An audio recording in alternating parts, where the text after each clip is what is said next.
Testing, 1, 2, 3, testing.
Testing. 1, 2, 3, testing.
Thank you. Members, opening announcements. I have been asked to make members aware of the fact that Councillor Kate Evans has resigned from the Ulster Unionist Party, and she has indicated that she will now serve as an independent councillor for Craigavon Central for the remainder of her term.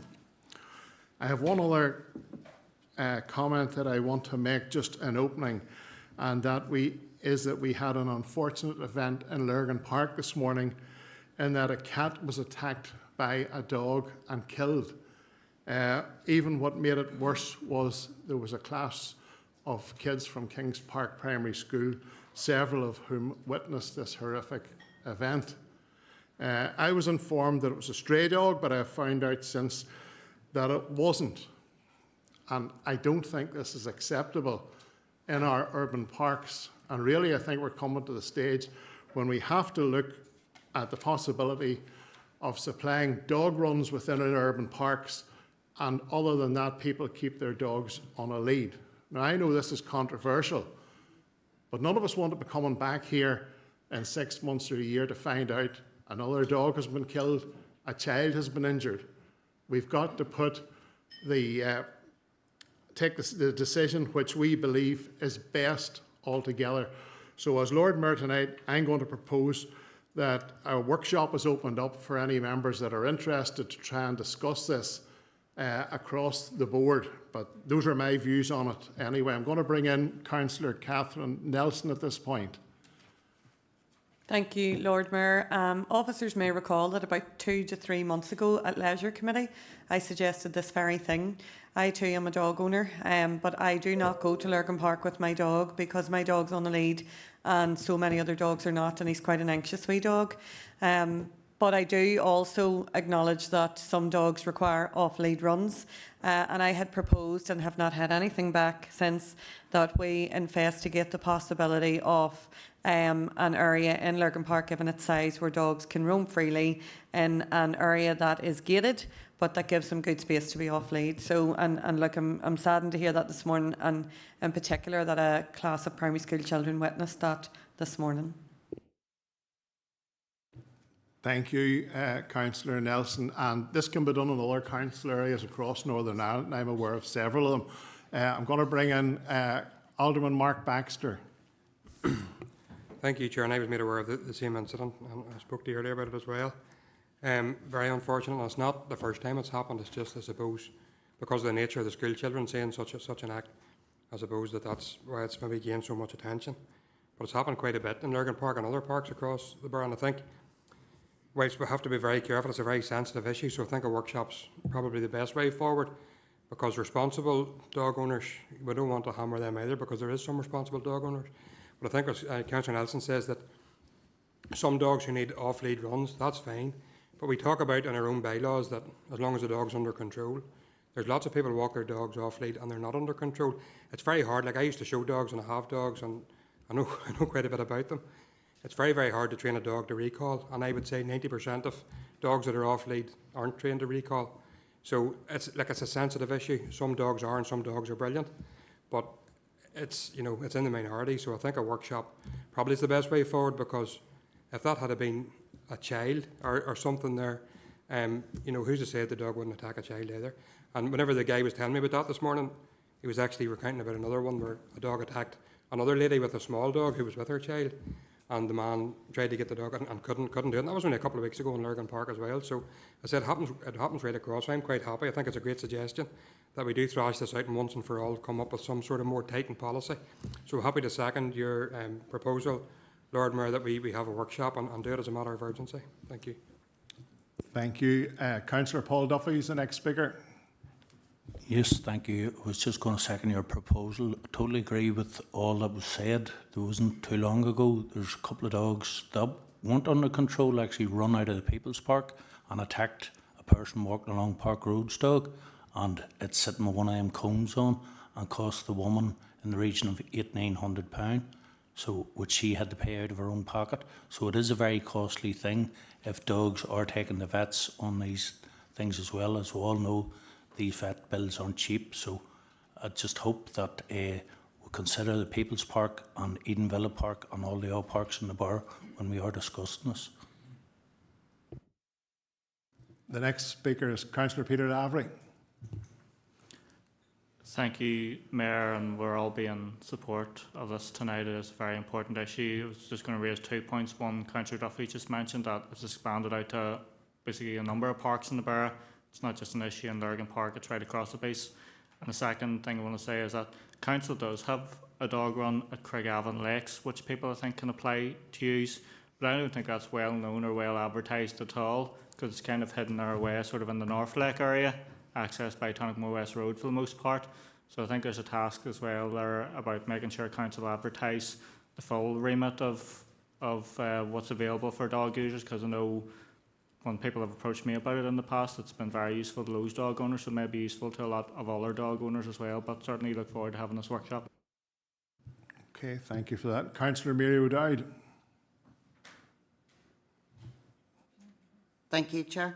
I totally agree with everything that's been said, and I do think the run in Craigavon should be highlighted more. 20 years ago, and I know that's quite a while, I had my daughter in her pram, about 6 months old, when a large dog, bounced over and jumped on her. So I think even in round the lakes should be highlighted that dogs must be kept on leads, because I don't think it's highlighted enough. Thank you. Thank you for that. Councillor Peter Hare.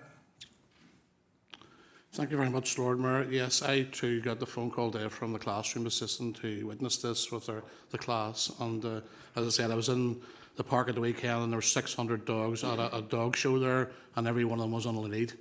Also today I emailed Claire Duddy. There's one of these dog runs in Dungannon Park, and it's very successful. So I told her maybe to include it. I know there's a development plan for Lurgan Park to include that as we go forward. Thank you.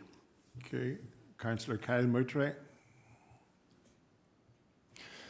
Thank you, Lord Mayor. Yes, it's just to come in very briefly, just to make the point, I personally don't think that this borough is actually utilising dog runs, dog parks at the minute, and I do think that gets to the crux of the problem that we've just talked about with regards to responsible dog ownership, and I don't think it's something we've utilised. If you look across Northern Ireland, you can go to places, I think there's one in Stormont, I think Belfast City Council have just advertised and opened one at Ormeau Park, there's one at Antrim Castle Gardens. There's a lot of benefits to dog parks, dog runs. It's been mentioned to me that it would be beneficial in Brownstown Park in Portadown. There's so many places across this borough that would benefit from it, and I think we'll have to have further exploration into that. Thank you, Lord Mayor. Councillor Kate Evans. Thank you, Lord Mayor, and I'm glad to hear you raise this afternoon, because I have been raising it from I became a councillor, and it's great to see so many people across the chamber now supporting us getting some sort of a dog park across the borough. You're right, Councillor Moutray, they do have it up in Stormont, and it's fantastic to see. We do have a shocking amount of irresponsible dog owners within this borough, but we do also have ones who are responsible, and it's important to remember that we do have dog owners out there who are picking up after their dogs, and they are being responsible when it comes to on and off leads. But I'm glad to see that this has came forward, and I look forward to going to a workshop and maybe hopefully getting some sort of dog park throughout the borough. Thank you. Okay, thank you. Councillor Thomas O'Hanlon. Thank you, Lord Mayor. Look, I'm not going to repeat everything that's already been said. Just add my voice to the sentiments around the incident in Lurgan this morning. There would some quite advanced plans for a dog run up in Darkley Forest, going back a number of years, and if we could revisit that as part of it. But what I do think we should do is also consider engaging with the dog owning fraternity, because this is something where some groups actually come together and people will help maintain and look after some of the areas. So it's something that we can do and be quite imaginative, and just happy to support the proposals. Thank you for that. And Councillor Robbie Alexander, who's online. Thank you, Lord Mayor. Yeah, look, plenty has been said already, so I'll not say it all again, but yeah, just generally to offer my support to this. As a dog owner myself, again, I see it down at Kernan almost every single day whenever there's a good number of dogs off leads, and yeah, it is hard. It is hard to control them, and I would definitely welcome something, obviously in Kernan, but obviously across the borough. There was also that I think it was a pilot scheme we had a while back, I think, focusing on dog fouling as well, which is another issue whenever it comes to irresponsible dog owners that we see kind of raising its head from time to time. I wonder, is there an opportunity to potentially look at options there as well, with a sort of workshop in terms of what we can do to kind of clean the place up as well. Obviously, if we can get dogs into a run type of space, it probably deals with some of that issue, but more widespread across our parks, we do see an issue with dog fouling as well, so potentially something there. But yeah, look, I'm generally supportive, and thank you for raising. Thank you, Lord Mayor. Okay, thank you. We're moving now to Councillor Keith Radcliffe. Thank you, Lord Mayor. I'll be brief. Thanks again for bringing this forward tonight, Lord Mayor. Very concerning, especially for the children that witnessed that this morning in Lurgan Park. It is an issue right across the whole borough. Gosford Forest Park, I have had constituents on to me, and most of these constituents are actually responsible dog owners, but they have had their own dogs attacked by people. Unfortunately, have not had their own dogs on leads, and I just want to put it out there. There's a lot of responsible dog owners out there, but unfortunately, a few ruins it for everyone else. And I really think the council needs to look at dogs being on leads, full stop.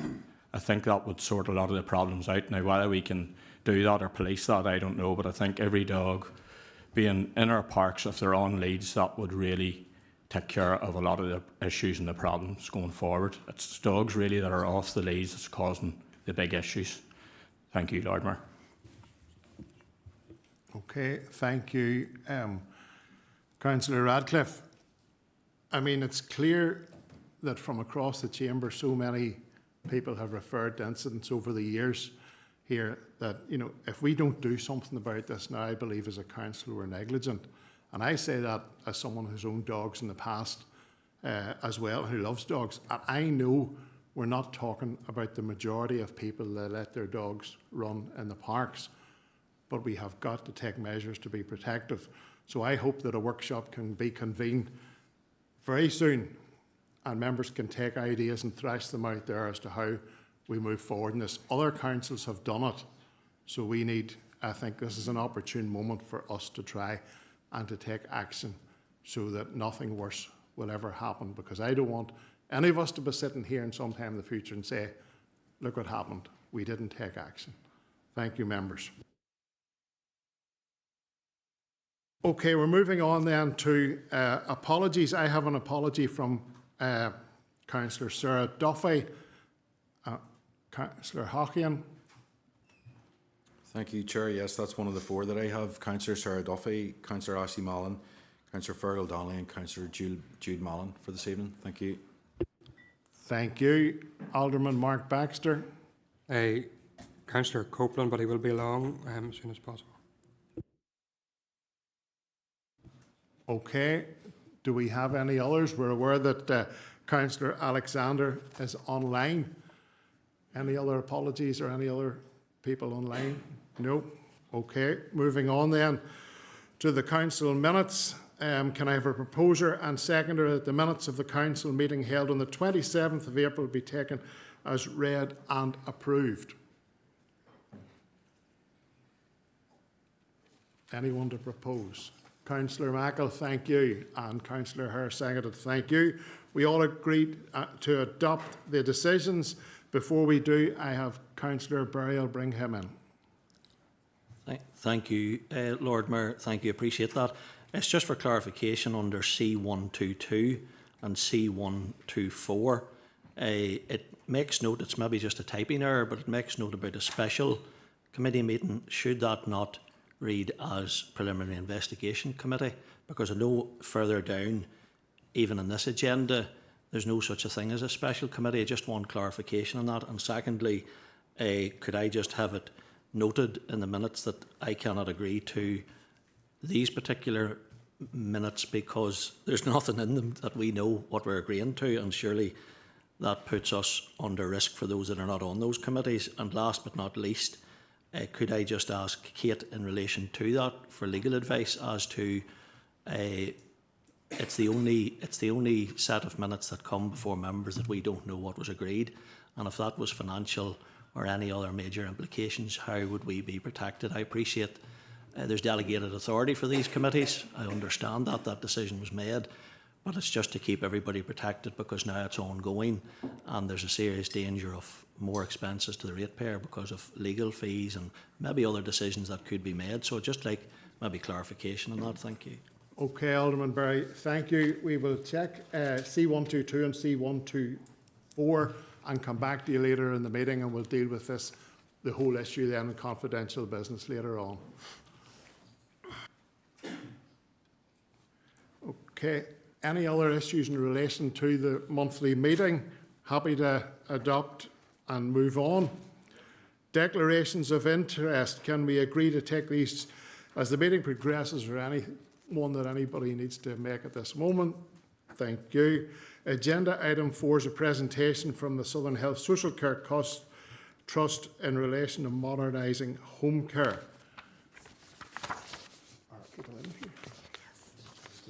Can I welcome Steve Sporey, Chief Executive, Elaine Wilson, Director of Planning, Performance and Informatics, and Brian Beattie, Director of Adult Community Services. Thank you very much for your attendance tonight. If we can keep your presentation to approximately 10 minutes, it would be appreciated, and then members have an opportunity to come back and ask questions. Thank you. Thank you, Lord Mayor and members of the Council. As you just heard, I'm Steve Sporey. I'm the Chief Executive of the Trust. We shall be brief in the presentation as requested. So thank you for writing to us and inviting us along to talk about the important issue of home care. If we can move the slide on, please. I just wanted to begin by making reference to our strategy for the 5-year period we're in at the moment, which is that we are committed, in line with all of the health and social care organisations in Northern Ireland, to developing community services capacity and to improving effectiveness, productivity and sustainability.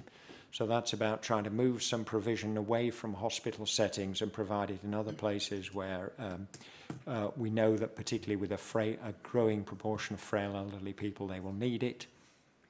We need to concentrate on services and we also need to concentrate on delivering better value for the resources we've got. We face a very tight financial environment for the next few years, including the current year. I'll hand on to my colleague Elaine.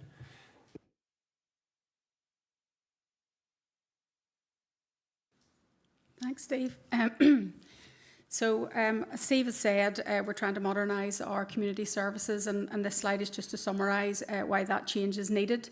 As Steve says, the Southern Trust has experienced significant growth in our older population, like the rest of Northern Ireland, but actually very acutely and more so than the rest of the population.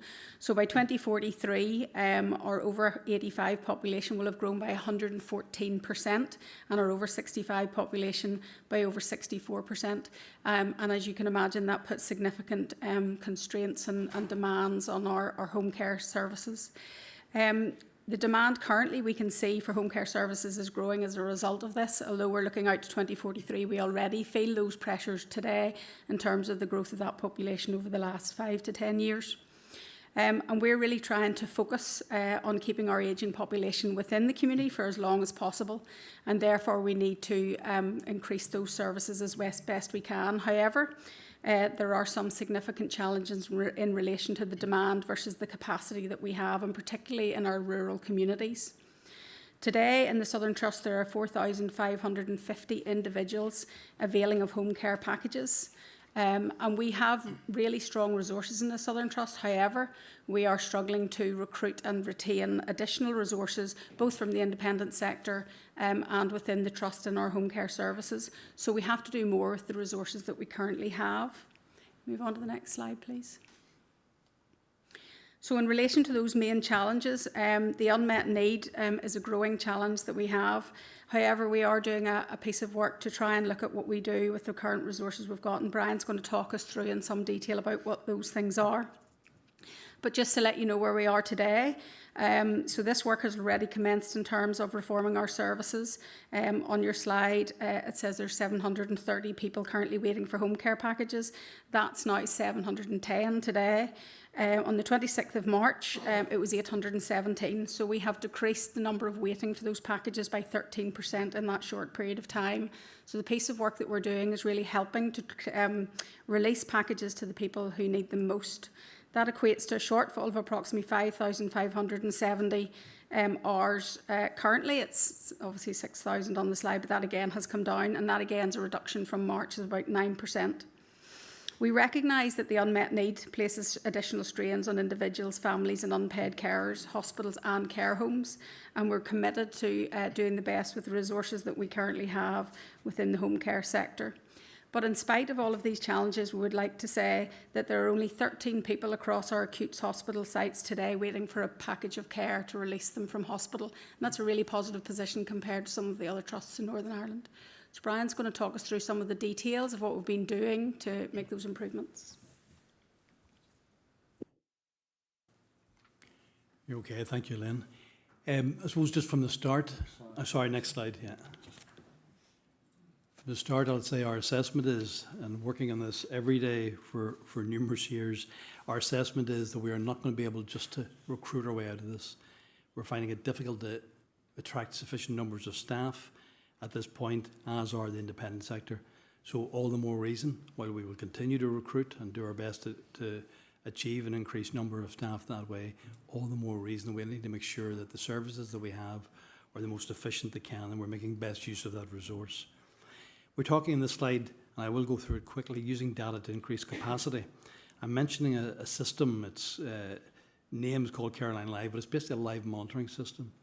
And it is giving us evidence of opportunities to make better use of the existing resources. So what this is, it's something that we're implementing across the whole of our in-house staffing group. We have approximately 1,100 staff working across the Southern Trust area. We staff approximately 41% of what is done in home care services across the Trust area. So we're rolling out or implementing this system of live monitoring just to see where we can get additional evidence that we could do something to make better use of the resources that we have. Some of our service users become more independent as time goes on. Some don't. Some become more dependent. But we do have numerous, with the input of our rehab staff, between intermediate care and also through our reablement program, who actually do better. And over time, as they customise and back into their own setting, they actually can do with less time than was originally allocated. Our staff get to know them and find ways of working with them. That means that we are in a position then to reduce that amount of time. We'll come back on that in a moment. The unused time at this point, what we're doing, we're trying to focus that. We talk about freeing time to care. We want to free that time to care so we can focus on the unmet need list, the numbers that Elaine has given you the detail there earlier of. So that's where we see any time that we save, if you want to term it that, any time that we see that is not required in the household, that's where it goes. It goes to another person on the existing waiting list, rather than having them languishing on that list.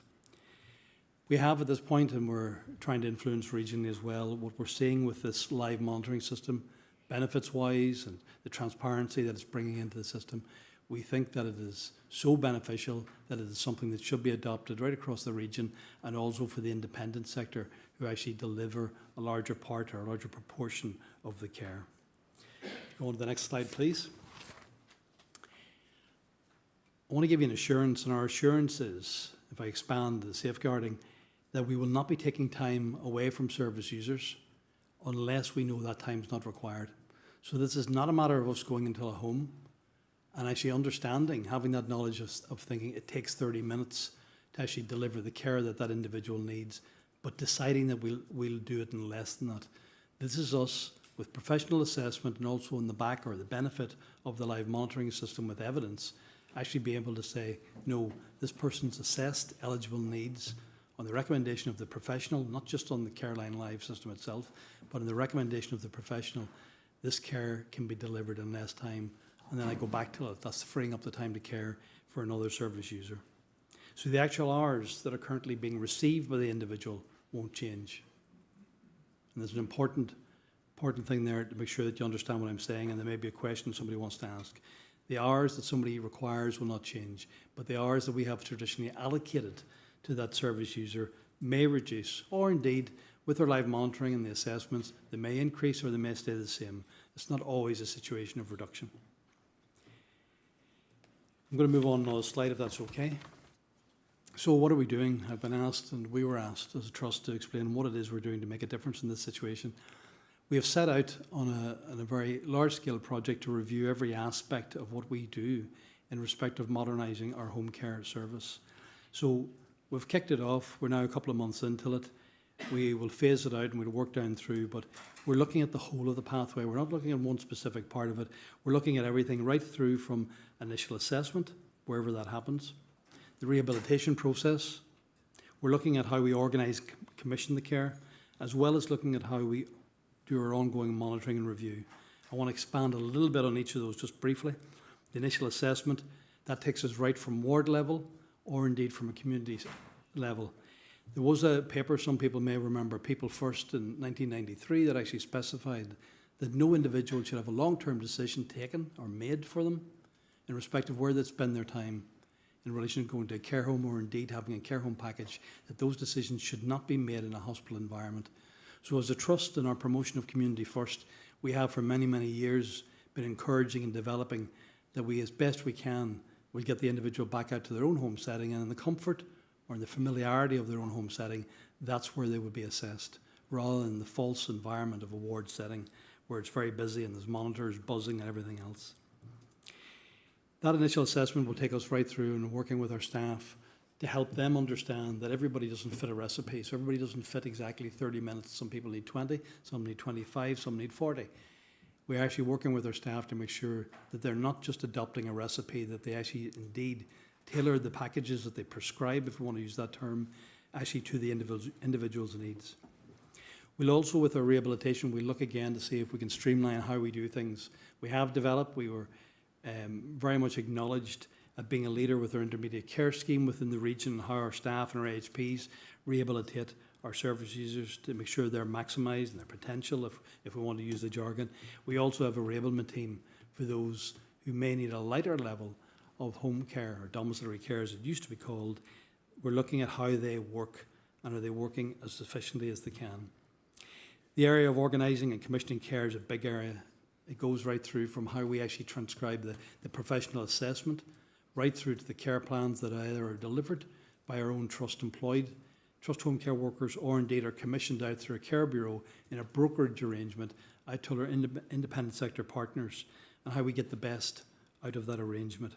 We have big intentions, and we're working through how we'll establish an improved view by putting in place what we're calling a flow navigation centre to better match the capacity that our own staff, or indeed the independent sector staff, have with the needs of our individuals that have been assessed for it. So how we actually get that match to happen. And then you get into the realms of ensuring there's coverage for rurality and across the parts of the day, etc. The last wee bit that I'll cover on this slide before we move on is just that ongoing monitoring and review. We are also looking at that, how we do that, how we do it in a more timely way, just in case somebody actually settles faster than maybe even expected and could free up the time that little bit earlier. I'm going to move on to another slide and we'll soon be there. What are the expected benefits? Better use of available resources and the public money that has been entrusted to us. More people supported safely at home for longer, and that's a deep felt desire in our hearts, and that's what we're all about. Reduce pressure on our hospitals, residential care and nursing home care.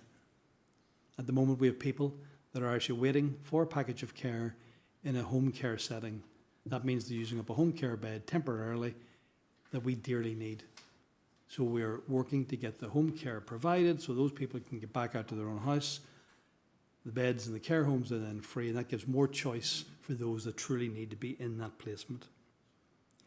Lastly, I'll say as a benefit, a more sustainable and responsive service for an ageing population. So we're trying to prepare for the future, and again, just to promote our community first approach. There'll be an ask, I suppose, I'll say it now of yourselves. I'm asking that you will continue to work with us to encourage the families to accept the packages of care that are offered, if we're offering a package of care at 9 rather than 9:15 or whatever, just to work with us till we get these packages started. It's important to help us actually ensure we can keep patient flow going at hospital level and get people home sooner rather than later.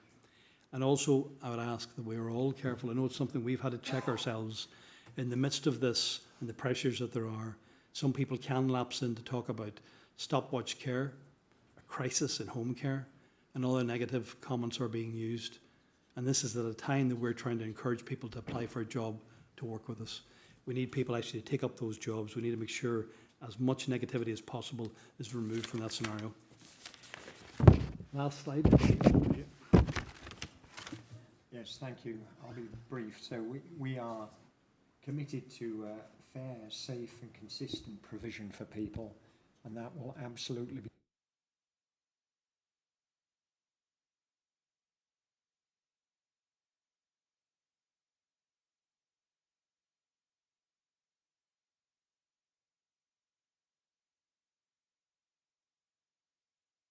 Sorry, if we can just ask you, give me 1 second to bring you on again. Yeah, That's sorry. it now. Thank you. I apologise. Okay, I'll start again. We are committed to safe, fair and consistent support for people, and it will be based upon an professional assessment of their need. We understand the importance of dignity and of the maintenance of independence and security for local people. And in fact, it's the best thing as well for the healthcare system, to be honest, to support independent functioning at home. We are working with and will continue to work with partners to do our best to align capacity and demand. But as you can see from some of the numbers we've presented, there is that issue of unmet demand, which is fundamentally due to a lack of supply of labour. And we are seeking to make the best possible use of the available labour force, both our own and that in the independent sector as well. Thank you. Okay, thank you for your presentation tonight. I have a number of speakers with questions here. Can I ask the members please try and be succinct and to the point? The first question comes from Councillor Catherine Nelson. Thank you, Lord Mayor, and thank you for joining us this evening with your presentation. Can I just begin by paying tribute to our carers? They are looking after our most precious gems in our lives, and they do that and go over and beyond. And obviously, I do think, and I know you want to encourage people to be recruited in, but we don't pay our carers enough, and I think it's certainly time that we did, given the invaluable service that they provide. 2 points I suppose I would like to make. Part of the area I represent is very rural, and I find that my rural constituents find it much more difficult to get care packages than those in urban areas, to the point where some are literally phoning around and can get no one to provide that care simply because it's in a rural area. And I know that comes back to also the fact that in terms of travel for our carers and what we ask of them, the travel that we ask them to do, and perhaps what we give back to that isn't equating, and often that's coming out of their own pocket. So just something I think we should consider. The second thing I would say is around the assessing at home. I think the trust needs to build trust first, because the reality is that people believe, and there's evidence as to why they should, that when they leave the hospital they'll be forgot about, and that they will wait long times for that assessment, which will then delay their care, and then they will be obviously refusing and much more reluctant to come out of the hospital setting to wait that. So I would ask that the trust build trust within our communities, that care will come, and it will come quickly and instantly, albeit I do agree that it would be much better assessed in the home. Thank you, Lord Mayor. Okay, thank you for that. I'm going to bring in the next question and then ask you maybe if you can take two at a time, please. And the next one comes from Alderman Paul Greenfield. Thank you, Lord Mayor, and can I also thank you for coming in tonight. It's great to see you here and the request that has come in for to come in. And I'm glad you are here, but I suppose it's interesting just, Brian, here you say that we can't recruit our way out of it, and then we go on and look at all the different figures you've said there, and it is something that is a major issue. I would love that we were only having to tell people to accept it at 9:15, not 9. I think that would be the least of the problems. I don't think we've ever had that choice. It's been more about actually trying to get folks with a package. And I suppose my concern in it all is when you look into it all here, it really does feel like we're trying to strip another 5 minutes out of a already very bare bones 20-minute visit for people. And what confidence do we have to tell folks that after this review it won't be as shorter for most people, and that it is based, because it does feel at the moment that folks struggle to get a package to get out of hospital or to get a package when they're at home with other families that are doing it. And now we're going to look at a whole process. And I understand the issues that are there and what has to be raised, but I suppose it's trying to see how do we end up with this finishing that folks don't feel it's just going to be stripped more and down another few minutes of already very basic service that some feel that they're getting at the moment when they do get a package. Thank you, Lord Mayor. Okay, thank you. If you'd like to address those 2 points that have been raised by the members, please.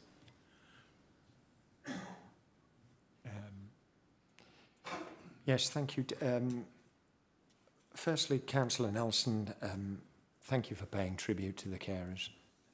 It's probably important that we recognise that. And I know from experience in my own family the important job they do. You expressed a concern about trust in us in terms of assessment. Our assessors are therapists and nurses by and large. They're doing a professional job and they're on a professional register for a reason. We endeavour to meet the assessed needs of the individual. So we're not trying to shortchange them. Actually, the trust about leaving hospital is in a sense the lesser of our problems. I think Elaine referred to the fact we have fewer in acute hospital bed delays than other trusts. That's partly because we use our in-house services to move people on from hospital to preserve the acute hospital capacity. You all know about the serious problems we have with overcrowding in the hospitals. The people who are waiting tend more often to originate from community need, not from hospital need. So they've had problems, but they haven't been subject to a significant inpatient stay in hospital. Rural travel, we would acknowledge, is a problem more so for the independent sector, I think it's fair to say, and we partly use our substantial in-house service to compensate for that. We're unusual, excuse me, in that about 40% of our provision is in-house, whereas typically it's about 20% in Northern Ireland, so we have more of a buffer in that sense. Alderman Greenfield talked about the concern about stripping minutes away from people's packages of care. The information that we're collecting about carers going into people's homes is that there are a significant number of people who are in receipt of less care than they were originally assessed as needing, and not just less care on one day, on an ongoing pattern. And that's not a surprise, because some people, I'm pleased to say, do regain confidence and independence once they're at home. The classic scenario that people in the sector always cite is the old lady who's very passive and dependent in hospital, and as soon as she gets through her front door, wants to make you a cup of tea and sit you down. So we are not seeking to reduce the level of care somebody receives below that which they are actually receiving. What we are discovering is that we are deploying our staff less efficiently than we'd realised as we get better information, and we'd like a similar standard of information from the independent sector as well. Because with a constrained labour force and a constrained budget, we've got to try and make the best possible use of the people we have. And we want to minimise those people waiting for packages of care. Thank you. Thank you. The next question comes from Councillor Thomas O'Hanlon. Thank you, Lord Mayor, and thank you, Steve, Elaine, and indeed Brian, for coming along tonight. It was myself who raised this at Council during our March meeting. I think it was Councillor Nelson referred to about protecting our precious gems. Let's face it, a lot of those people who are in receipt of care packages many of them will be at end of life, and it's the dignity that your staff and the carers actually afford those people being able to live out their final days at home is probably some of the most important things to them. And so just before I go any further, I need to declare an interest as a HSC employee as part of BSO, though not of anything to do with this type of work. Can I just ask for some clarity around some of the stats? And I know Brian and Stevie both referred to the breakdown in packages, around 40% or 41% by trust and 59-60 then by third or independent providers. Can I ask, first of all, what's the average length of time from a package is been assessed to that package is in place? Do you have data around urban versus rural split? And Brian is from the same neck of the woods as myself originally, so you'll appreciate a lot of the calls that people like us are getting. I'm getting them from places like Derrynoose, from Tynan, from in around Middletown, where very rural parts of the community where there seems to be a real issue. So do you have a breakdown of what packages are currently delivered in urban versus rural? And then that waiting list, where does that waiting list sit? So are you able to meet, if you're able to meet the urban cases much quicker, what's the breakdown in relation to those on a waiting list for rural areas? And I know I've mentioned a couple of areas there, but maybe you could comment around hotspots for need. You also, the kinds of calls, there's the 15-minute, the 30-minute, and look, let's face it, it used to be these carers were referred to as home helps. They would have come in and they would have read out the fire and they would have done a bit of hoovering and all that sort of stuff. It's now personal care. So have you a breakdown of what percentage in the trust area is those 15-minute or 30-minute calls, and where you see that going forward? Okay, Councillor O'Hanlon. Sorry, just one last one, Lord Mayor. Quickly, please. Pauline Shepherd, I think she's in relation to the independent sector voice. You hear regularly in the radio saying about potential care organisations pulling out. Have we any risk in the Southern Trust area for companies who are at risk of walking away and providing in terms of packages? Thank you, Lord Mayor. Okay, thank you. I'm going to bring in Councillor Peter Lavery as well at this time, and then we'll take the two together. Thank you, Lord Mayor, and thank you for coming in tonight. Indeed, those care providers, I think, are part of the backbone of our Southern Trust and our healthcare system. They're essential to the operating of the entire trust system, because if you don't have enough people being cared for at home, they're in hospitals or acute hospitals, which means A&Es, crammed, and all the rest of it, as we're all aware. I would reinforce the points being made. I represent an area that has both urban and rural population, and I tend to have more issues with care packages in that rural area. Not just those with to be discharged into that rural area, but issues where the person's already at home, they've been assessed for a care package, but none's being available and keeps being offered out, and it's not being taken up, maybe for the cost of the travel and things like that. So families having to take time off work unpaid to try to, I suppose, bridge a gap, but that gap keeps getting bigger and bigger, and they're at the point of crisis. So in terms of that query, in terms of your assessing care packages from your system, do you take into account the length of time the package is outstanding, or is that not taken into account in terms of your allocation processes? So if that point can be answered.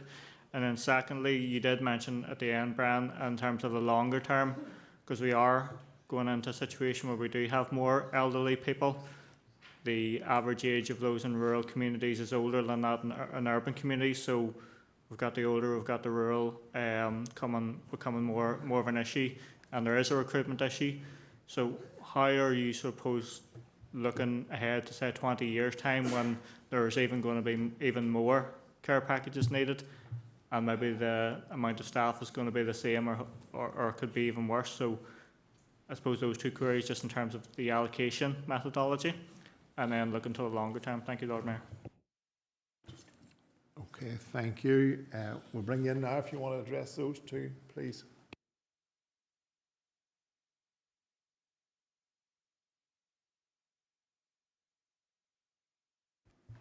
Thank you. That's great. I'm going to try and go through a lot of questions there. Some that I can give an answer, some we may have to come back to you with some additionality. We told you in the midst of the presentation that we have a drive here for efficiency.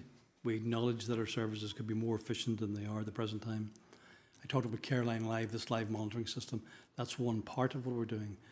We have other bits of software that we're deploying from another company to try and give us greater insight into some of the questions that Councillor O'Hanlon asked in respect of exactly the split between rurality and urban, what the uptake is, and indeed the finer details of averages, how long people have waited. That's something that we're currently working through the implementation of. So I don't have all of those answers right now. What I will say, to give you an insight, more packages are initiated for those that are in community than there are for those that are in a hospital setting. So it's not that people will only get a package if they're actually within the hospital environment. Majority of people commence their home care package while they've been residing in their own home. We will look to give you a little bit more evidence or more information about some of those that you've asked about average waiting times and the split as best we can. But a lot of this, up until now, with our intention to drive with this geo-mapping and various things that we're going to be doing, a lot of these things are tedious manual exercises for us to be able to pull the information. The name of the IHCP, Independent Healthcare Providers Forum, Pauline Shepherd as chief, was mentioned, and commentary that there had been in respect of certain of the independent sector agencies pulling out. There had been a very much publicised conversation, and that was I think out in the media. One of the senior officers from one company in particular actually talked about that they're handing back. We've spoken to that individual, I've spoken to that individual's senior staff, and they have no intention at this time of pulling out. So I can only go by what they tell me in person rather than what they've said on the media. So when I've dealt with them face to face, that's what they're telling me, that they have no intention of pulling out. So I'm not concerned. However, things can change by the day, and I'll not deny that one. In relation to the balance between the date of us getting the initial request versus when does the package of care actually commence, as best as possible, we will actually go with the package that has been most long-term outstanding. But another question was asked of me in relation to palliative care. Our home care service in particular, our trust home care service, usually will pick up the palliative and end-of-life care. And that may be for end-of-life, that may be somebody who is in hospital and unfortunately knows that they have days, hours or whatever left, and to support them, we drop everything, and that's what will get the priority on that occasion. And that, I'm just being open with you here, that's very difficult when somebody else has been waiting for months. But sometimes the needs of that one, we decide that's what we do. For the palliative care, if somebody has a longer period to be sustained, we may give the priority to the person who's been longest on the waiting list that is not deemed to be palliative. But it is a fine balance. It's a conversation we have involving the key workers and the district nurses and those that are in and out of those houses on a daily basis, as well as juggling what needs they're having met by family members and others. So it's not an exact science. And I'll be honest, the best thing would be that we wouldn't have a waiting list of this length so that everybody would be a priority. But in the world that we're in, we're having to prioritise. That's where we are with that. Recruitment, last comment, sorry. What I can say to you is by the 6th of June, we will have held in the last 29-week period, we'll have held 11 local recruitment drives. And they'll be in places like Dungannon, but they're also in Armagh, they're in Newry, they're in Lurgan, they're in Kilkeel, they're in Crossmaglen. We go round our geography, and we do that locally. At the same time as we're doing that, and that has been an effort over the last couple of years to try and make the recruitment process easier to access. While we're doing that, we also have BSO. who do centralised recruitment, and they're running on a monthly basis. The last session they had for us was on the 10th of April. So over the last 29-week period, I'm suggesting to you, we'll have had 11 plus 6, we'll have 17 recruitment exercises. And we're barely keeping up. So those that we recruit in, there's as many retiring, and that is concerning for us. In respect of the salaries, the pays that were mentioned earlier, those are regional decisions in relation to the rates, so they're outside of our control. And like Steve, I will give thanks to the comment, Catherine, thanking our staff for what they do. It's good work, but it is hard work. And I often think of them in a winter morning, whenever the rest of us look out and we see the snow and the frost, and maybe we have that luxury of being able to cuddle down under the quilt. Our guys are out on the road, and we know the way the roads are at the moment, for by not being salted on occasions, for by the potholes and everything else. Our guys are out and they're delivering. We have examples where our staff are wading through 13 feet of snow, and that Councillor O'Hanlon would have been up around Newtown and Katy area at a point. So sorry, thank you for that opportunity to answer. Okay, thank you. This is an important topic, but can I ask both councillors and respondees please to try and be more succinct? We still have 5 councillors indicated that they want to ask questions, and I know that they will copy, that they will comply with me, especially Councillor Keith Hockian, who's next. Thank you, Chair. I'll not take that too personal. Thank you for coming in. I think, as you've referred, Lord Mayor, given the number of lights, the length of time to even get us to this point, it's obviously an issue that means a lot to people right across the borough, rural, urban and all the rest. So I am going to ask a number of questions, and I'm quite happy for you to email the responses.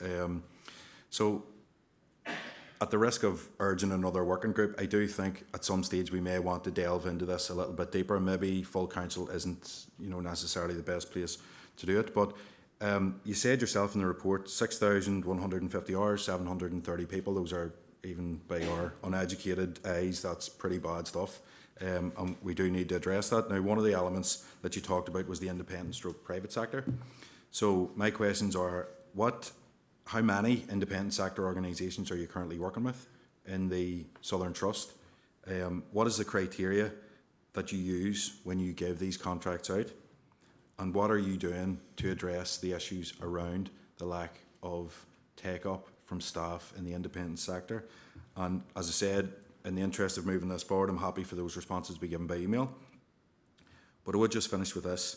As part of this review, and yes, it's welcome, I would hope that you will take a serious look at the rates of pay for the people who are on the front line, because you've referenced it here tonight, and you spoke, quite well in terms of the people in the winter mornings who are out doing that hard work. But in reality, I do wonder whether that's being flagged up enough, whether people at that front line, I just often have this fear, and I think it's wrong that people who are looking after the most vulnerable and who are doing that front line work, some of them are worried about how they're going to pay for their food that week or heat their houses, and that seems unfair. That's inequality in the workplace. So I would hope as part of the review you will take a very serious look at that. I'm sure you don't have the power to change that necessarily, that maybe goes to a political level, but you could make recommendations, because if you're running short of staff and you're running round and round, as you said, running all these employment events, there's a reason you're not getting that uptake, and I'm quite sure pay is one of those factors. So thank you, Lord Mayor. Thank you, Councillor Hockey. I'm going to bring in Councillor Bruna Hockey at this point. Apologies, my colleague here was distracting me, Lord Mayor, but thank you. I'll be brief. I just want to echo the sentiments, I suppose, of what Councillor Haughey and Councillor Nelson has said about the diesel and petrol bills for our care assistants. I know from experience and having friends that have worked in that sector, it's a very admirable job, and I could never do it myself. But as a rural councillor, it's probably one of the biggest issues that my constituents face, and they already feel shortchanged as rural dwellers with multiple services and agencies and organisations that they're paying taxes and rates for. But I'm sure you won't. Most people in this chamber will know of the case of Alfie Lonergan and his 2 sons that he requires care for. I know that quite a number of us in this room and further afield were lobbied by that family, and I hope we won't mention it saying it tonight. But it just struck me in the presentation that you said 710 families are waiting on the list. And it strikes me because Alfie's care package was there and was removed because of the lack of staff. And I know you've talked about it here that there's priority for people who are waiting on the list for a long period of time. But my first correspondence with Alfie and the Lonergan family was on the 25th of March 2024, and his issue still persists. And for someone who's 84 years of age with 2 adult sons with a high proportion of needs, it's really concerning. And I know from this presentation tonight you're doing all you can, and I welcome that.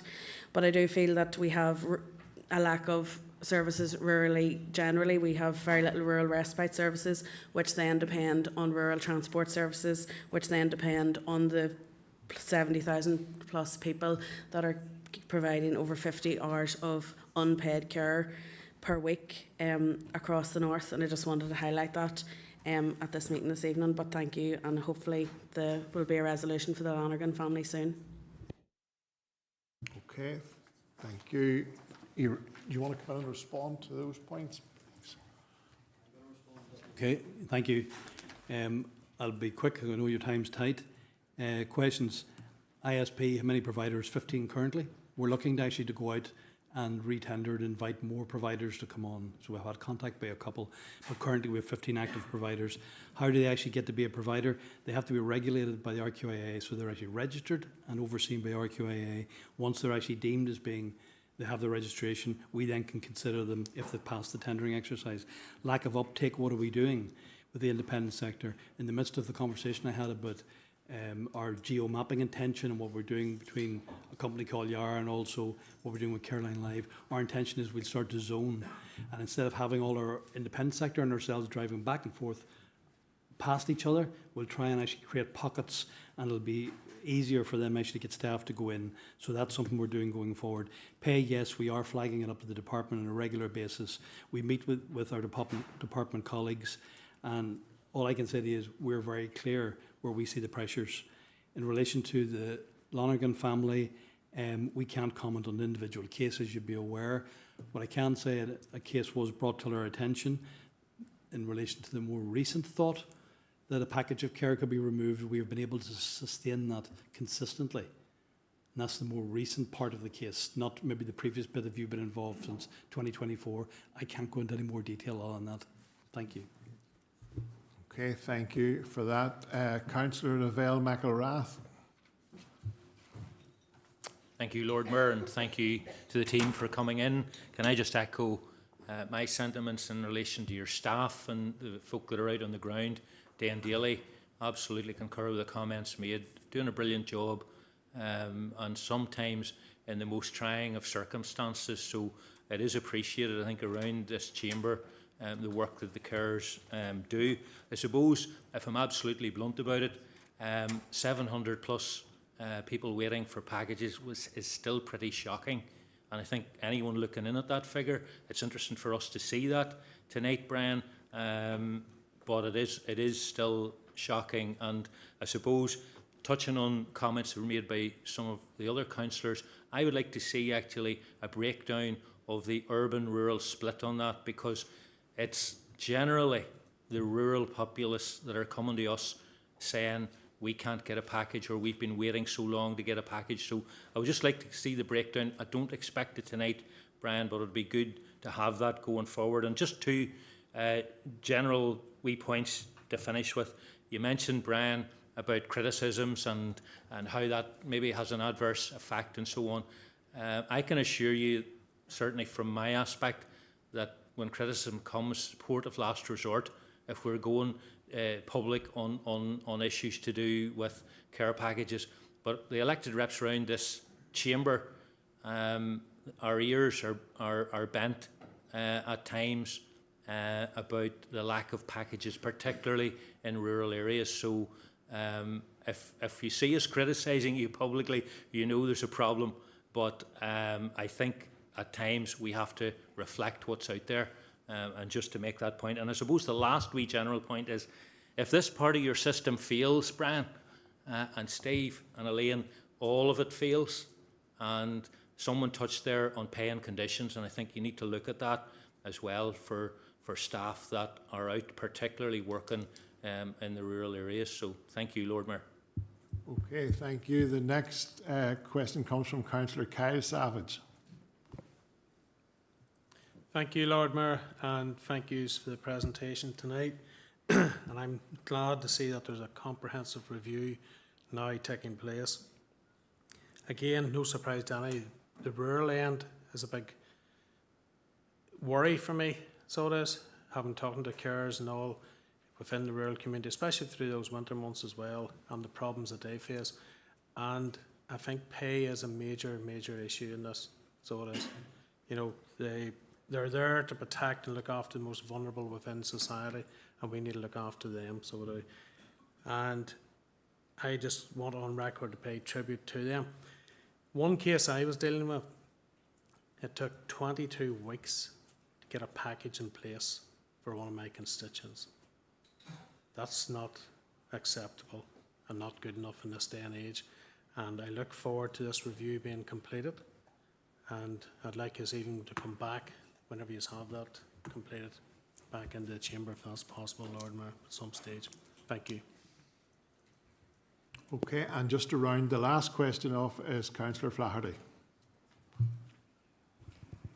Thank you, Lord Mayor, and thanks for your attendance here tonight to all the reps from the Southern Trust. And I will probably just sum up a wee bit more, just if that's okay, rather than a question, perhaps. Because I don't want to repeat anything said. We're all in agreement with what our councillor said. I just wanted to say this to you, and to sum up a wee bit, actually, on what another councillor said. I was at a time what they call an unpaid carer. I never really classed myself as one because it was a privilege for me. I'd respite care from community paediatrics, which are so undervalued and so underrated. There's just not enough of them, and there's not enough hours there either.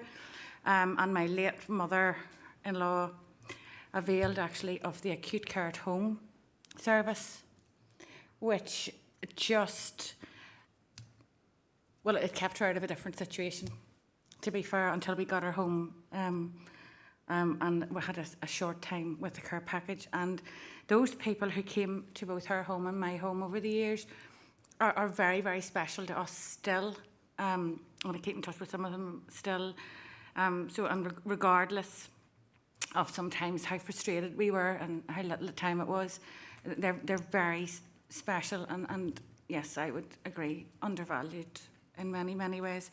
The other point I want to make is we've referred a lot to numbers, and I've always had this all the time when you're talking about anything health, numbers, 700 numbers, you know, these are people, these are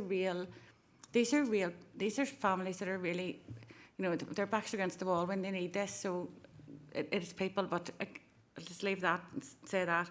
But and refer to what Councillor Hockey said, I know everybody groans whenever we talk about a working group, but we do have a working group in this council, and I have an ask later on in the meeting for the working group to be reconvened. It was asked for before, so perhaps that is the best opportunity.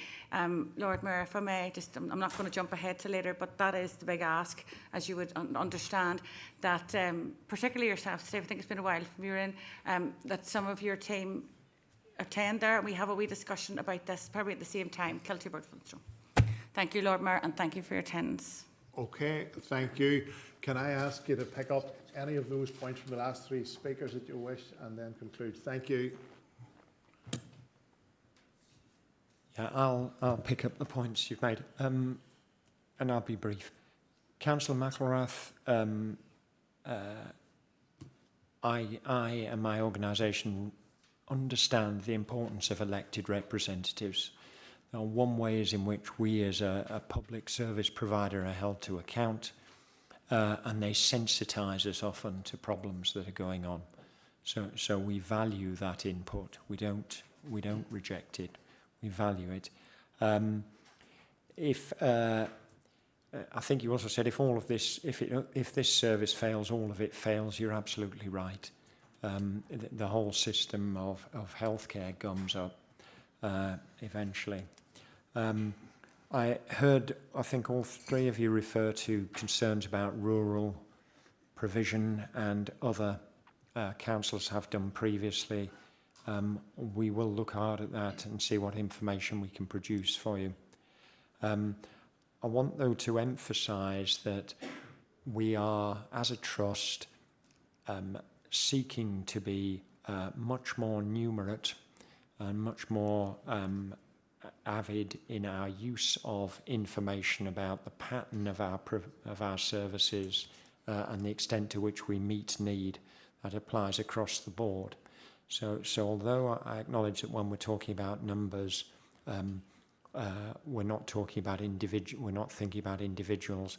Actually, talking about numbers helps us to understand the extent to which need is being met or not, and the efficiency and productivity with which we're meeting that need, and the effectiveness. So I think it's important that we collect those numbers. The work Brian and the team have already done has had an impact in a short space of time, but we know we've got a lot further to go. But thank you.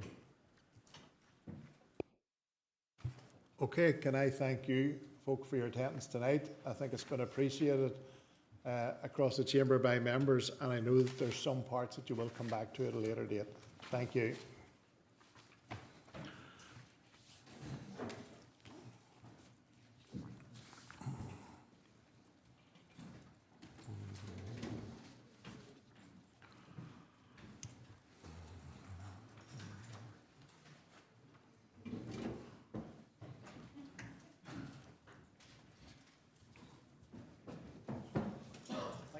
Thank you, Nick.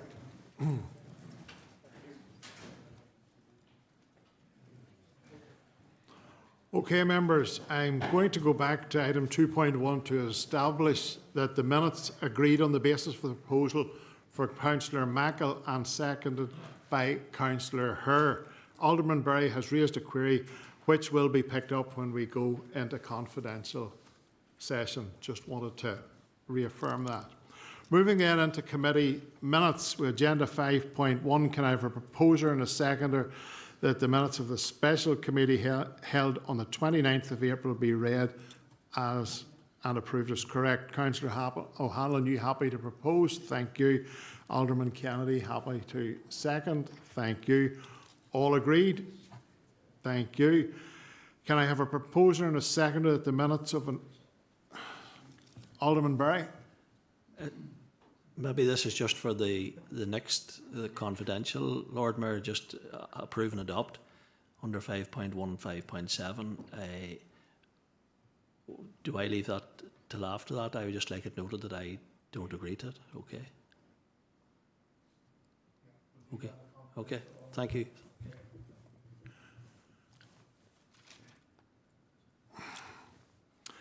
Moving to the minutes of Environmental Services Committee meeting held on the 5th of May. Councillor Duffy is not here to propose. Councillor McElrath, are you happy to propose? And can we have a seconder from the committee? Councillor O'Dowd, thank you. All agreed? No. Bring in Councillor Flaherty. I'm happy to agree. I just do have a matter arising, Lord Mayor. It's ES 63 2026, where I had referred to Appendix 2 of the action, one of the action plans, specifically referring to cemetery upkeep.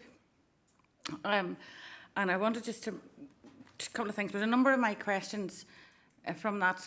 I've spoken to officers since in ways, but a number of questions from that committee on the 5th and another committee that really didn't get answered at the time. But if I can just say this, just to be clear to the Director, the overriding question I had before I make any other comment was how Council was prioritising the upkeep and maintenance of our cemeteries alongside the statutory duties essentially that we have, because we are constantly in firefighting mode. But can I say this? When I was down at the cemetery last night again, and I've pretty much been there every day. I just need to actually put a trailer on myself. I'm working when I'm down there all the time. But I have to be honest, it has really improved. It was quite clear that sweepers had been in, for example, last night. You could see that they'd been in.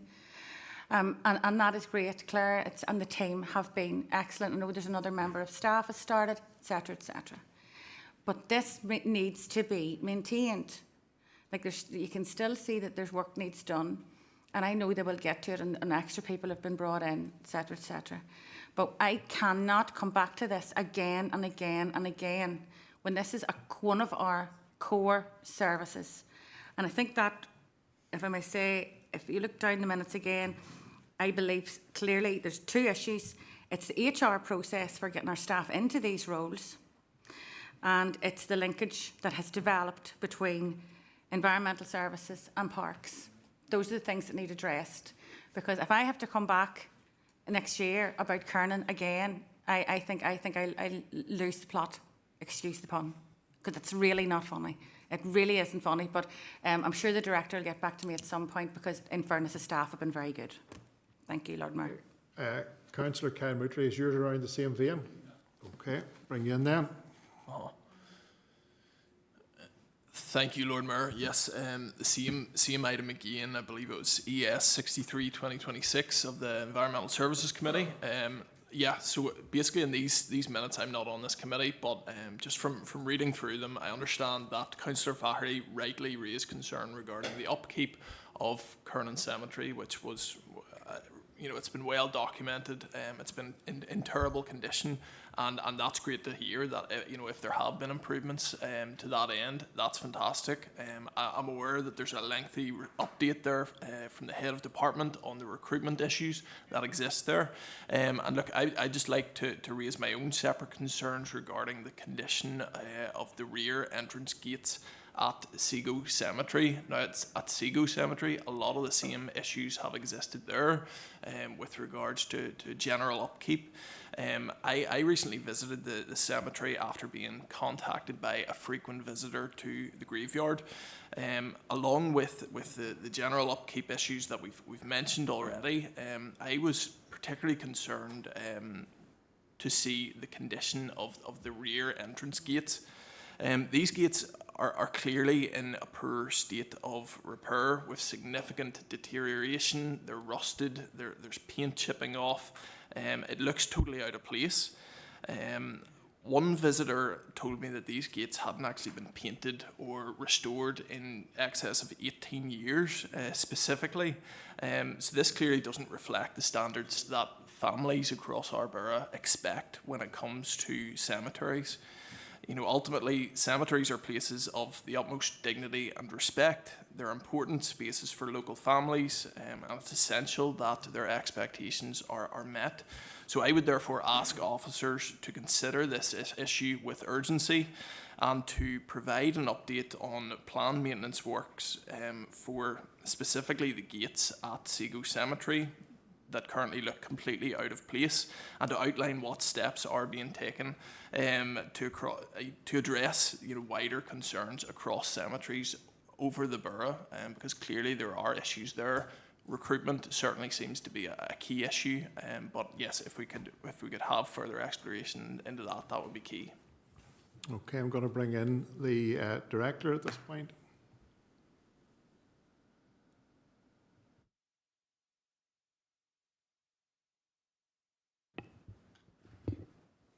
Thank you, Chair. Good evening, members. Certainly in relation to Councillor Flaherty's request, the Health Department did give an update in relation to the shortage in staffing resource subject and following a number of recruitment exercises that didn't return staff in advance of when they were being expected. However, that has been resolved somewhat, and we have additional staff on the ground, and certainly Councillor Flaherty's points are well made in relation to maintaining the condition of all of our cemeteries, but particularly in reference to Kernan Cemetery. So we will be in a position then to provide a further update to Councillor Flaherty around any ongoing recruitment in that regard to ensure standards are maintained in our cemeteries. Also in relation to Councillor Moutry's query in relation to Seago Cemetery, I'm happy to follow up with our colleagues in the Estates Department. I do believe that has been logged with the Estates Department and it is on a schedule, but certainly happy to provide details in relation to timelines associated with maintaining those gates and any other outstanding maintenance issues. Thank you, Chair. Okay, thank you for that. Councillor Flaherty, do you want to come back again? Thank you. Yes, thank you, Lord Mayor, for letting me back, and thank you, Councillor Moutry, for raising that about Seago. My understanding is that has been logged, but it's been logged for quite some time. My grandfather's buried in that just as you go in round that back gate, so I would use that wee laying down quite a lot, and it has just got beyond. So I know that has been logged. You're probably right. It's probably maybe 20 years from anything was done with that. I know the fence was repaired up the side a number of years ago, but the gates, and they're lovely. Actually, they're lovely gates if they were in their day. So we'll get them back to that. If that's a proposal of yours to get that expedited, I'll second that for you there, because we just need to get these things done. These jobs just need done. So if that can be passed, that information can be kept in touch with the two of us, I would be very grateful. Thank you, Chair. Thank you, Councillor Flaherty. Moving on then to,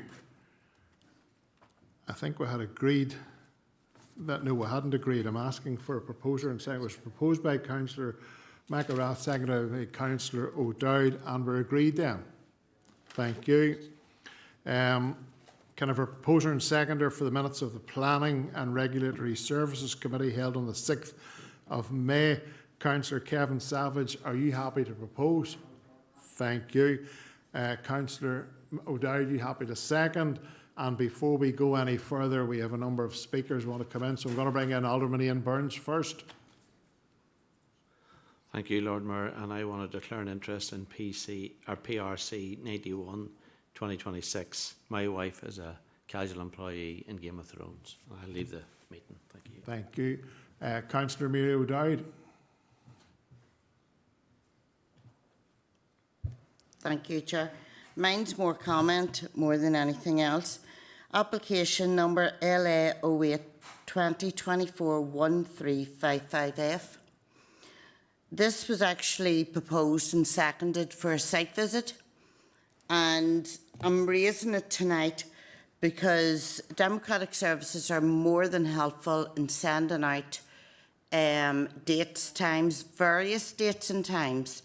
I understand there was quite a few that couldn't attend this for the simple reason was they didn't make that part of the meeting, or there was a conflict of interest, but there was quite a few that could.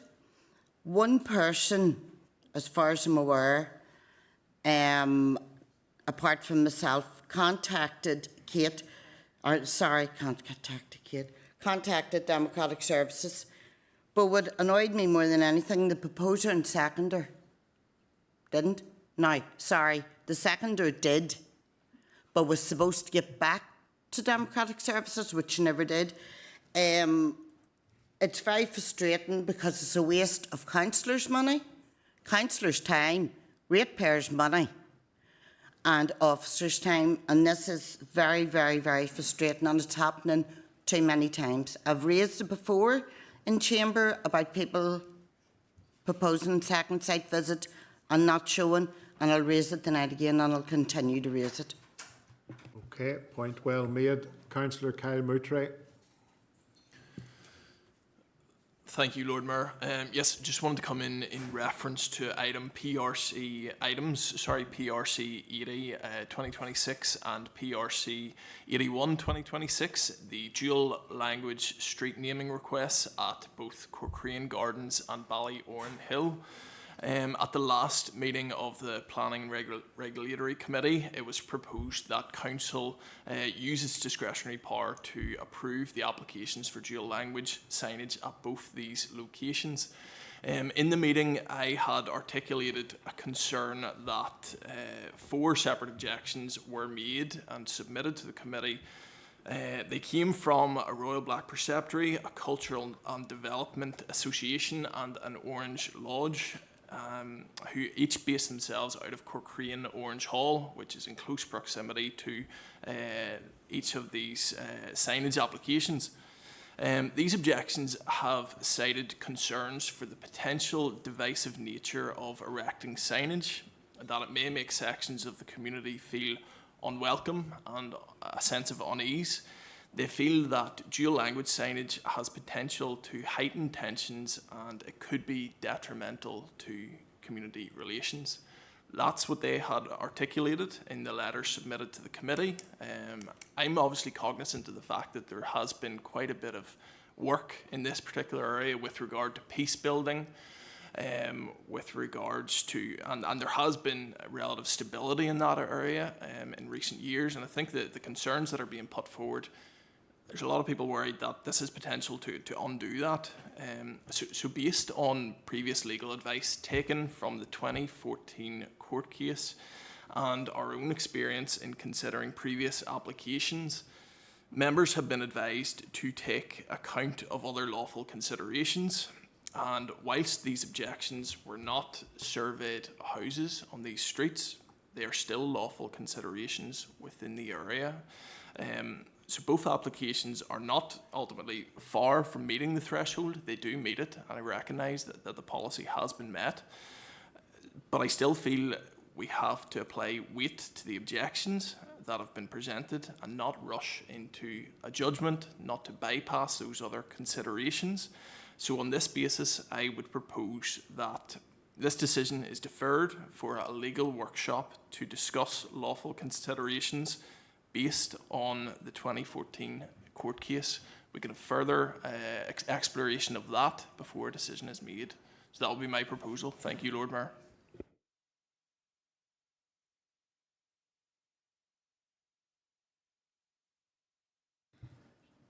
Okay, at this point, members, I am advised that we should go into confidential session for the rest of this item so that officers can respond. Okay, so on that basis, then we go into confidential. Yeah. Can you confirm with me when the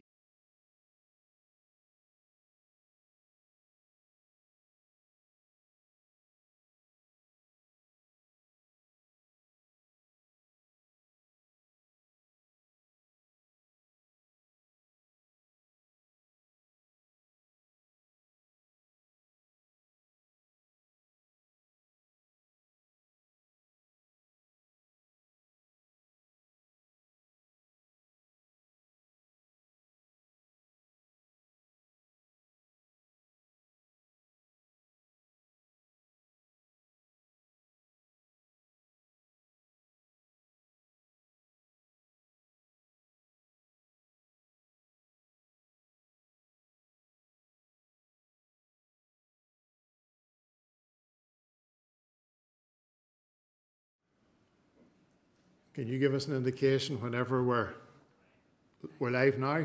Thank you. Okay, the next speaker is Councillor Scott Armstrong. Yes, thank you, Lord Mayor. I'd like to second Councillor Moutry's proposal. Unfortunately, I was unable to make verbal representation at the Planning Regulatory Committee due to being away, but I was able to vote online.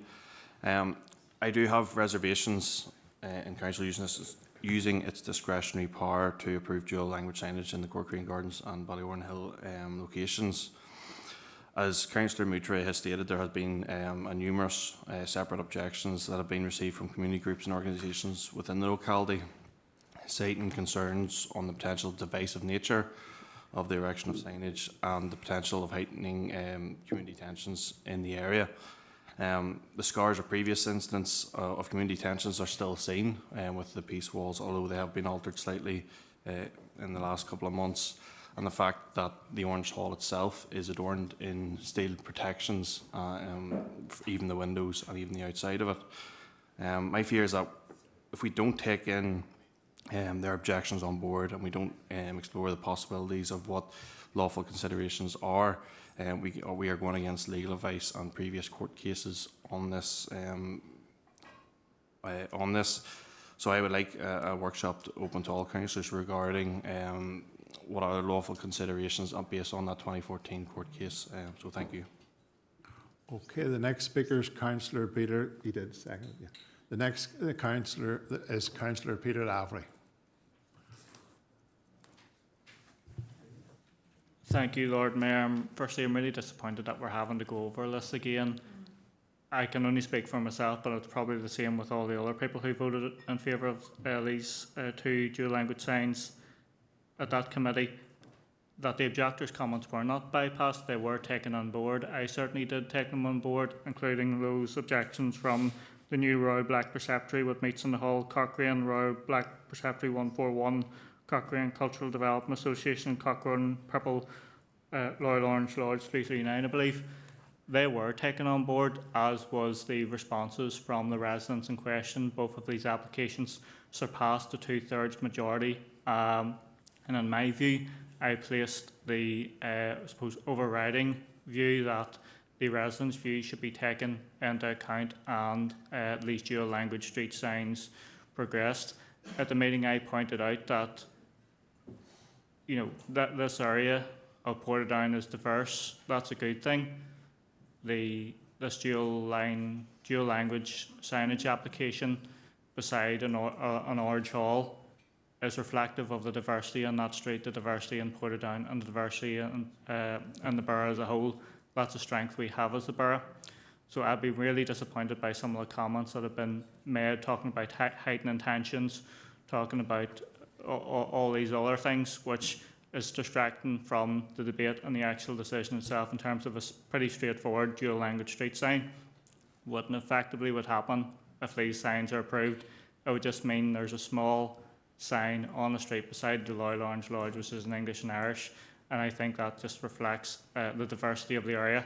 Another growing concern I have is the potential for a legal case if these signs, or decision on these signs, are deferred or indeed voted down. It was discussed at the meeting at the last time, lawful dual language street sign application that met the 2/3 majority. That was improperly voted down. Cost the ratepayers of this borough £90,000 in legal fees paid for by the ratepayers. Now we have two signs. Is that going to be £180,000, £200,000 paid by the ratepayer? It's really disappointing. Now we'll go into legal advice here, but I need to put on record in very strong terms that I did consider the objections, as likely did the other people who made the decision, and I put my weight to what the residents of these two streets wanted, and they just wanted these dual language street signs. Thank you, Chair. Okay, the next speaker is Councillor Paul Duffy. Yes, thank you, Mr. Mayor. Now, I'd be keen to remind members that what we are talking about here is a dual language street signs. This is a physical manifestation of equality, undoing decades of exclusion and marginalisation.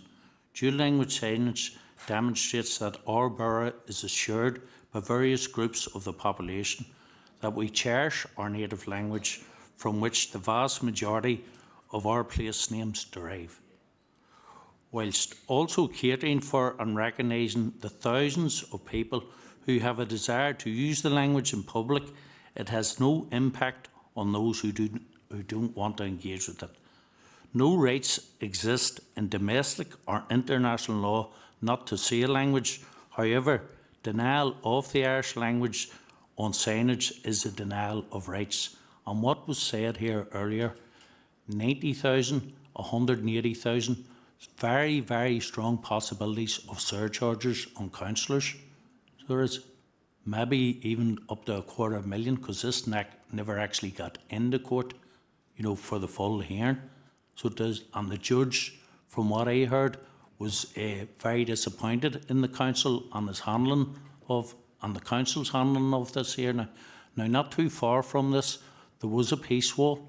The peace wall was reduced in size, re-imaged by a lot of cross-community, good cross-community work.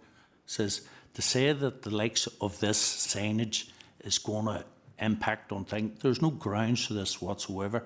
It's just people imagine this. Councillors should be engaging with the language, engaging with both communities, which they are doing in the area. Says, and this is the first on the planning committee that what we heard about objections to this language. Now, I want to say a lot more, and I'll say it in confidential, so I'm looking forward to going in there. Okay, Councillor Duffy, thank you for that. And we're now going to go into confidential to take the comments from Tom Lavery, I think it is, and then afterwards we'll go to a vote if so be needed, and it looks as it probably will. So, can I have a proposer and seconder to go into confidential, please? Proposed by Ms O'Dowd, seconded by Tim McClelland. Okay, thank you.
We go back to public session, and we're now in public session, members. So I'm asking for Councillor Moutray to, just in a nutshell, put his proposal.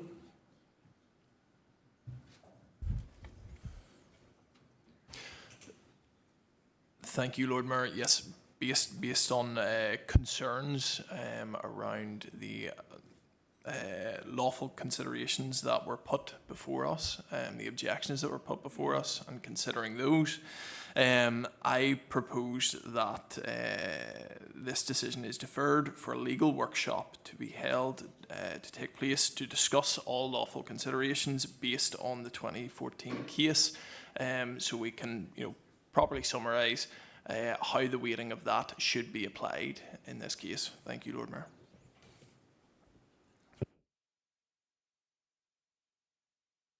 And that applies to both of these applications, okay, which will be taken separately. And that's seconded by Councillor Scott Armstrong. This has been, a recorded vote has been requested. Councillor Keith Hockian, did you want to comment? Yes, Lord Mayor, I did ask a question in confidential section, so I'm asking, can I ask that question in an open session? I didn't get an answer to it, Lord Mayor. Okay. Was it a legally based question? Well, I asked the question and I didn't get an answer, and the question was around whether there was an opportunity for the members of planning to understand and listen to the factors for non-occupier views. I didn't get an answer whether that was an opportunity that was given to the members of the planning committee. Okay, I'm told that's appropriate to do it now then, so Okay. I'm okay. So if we can ask Tom, please, to come in with an answer. Thank you, Lord Mayor. I can confirm that all 4 letters of rejection, one was late, it was on the day, but the members did get sight of all 4 letters of rejection before deciding on this both applications. Okay, thank you, Tom. Thank you. Okay, members, we're moving towards the vote now. Give me one.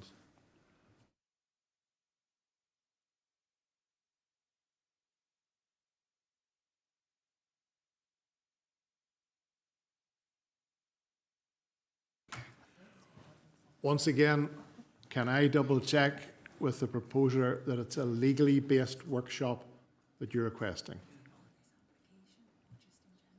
Is it in general or relating to the 2 applications? Okay. Okay. Okay, right, and on that.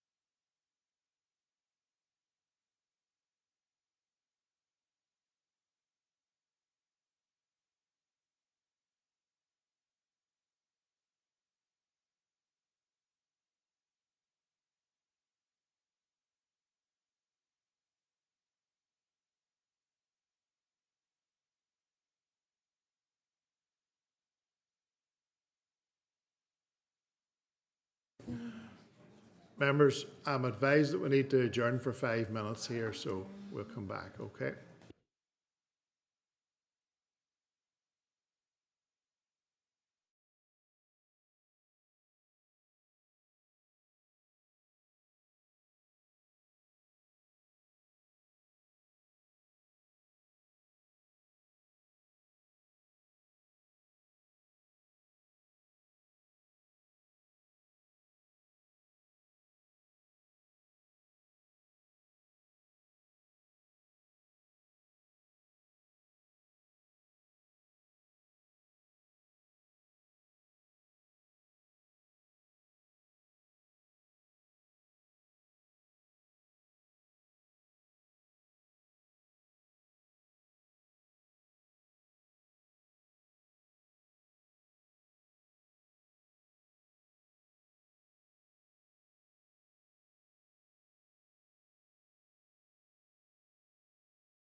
around this.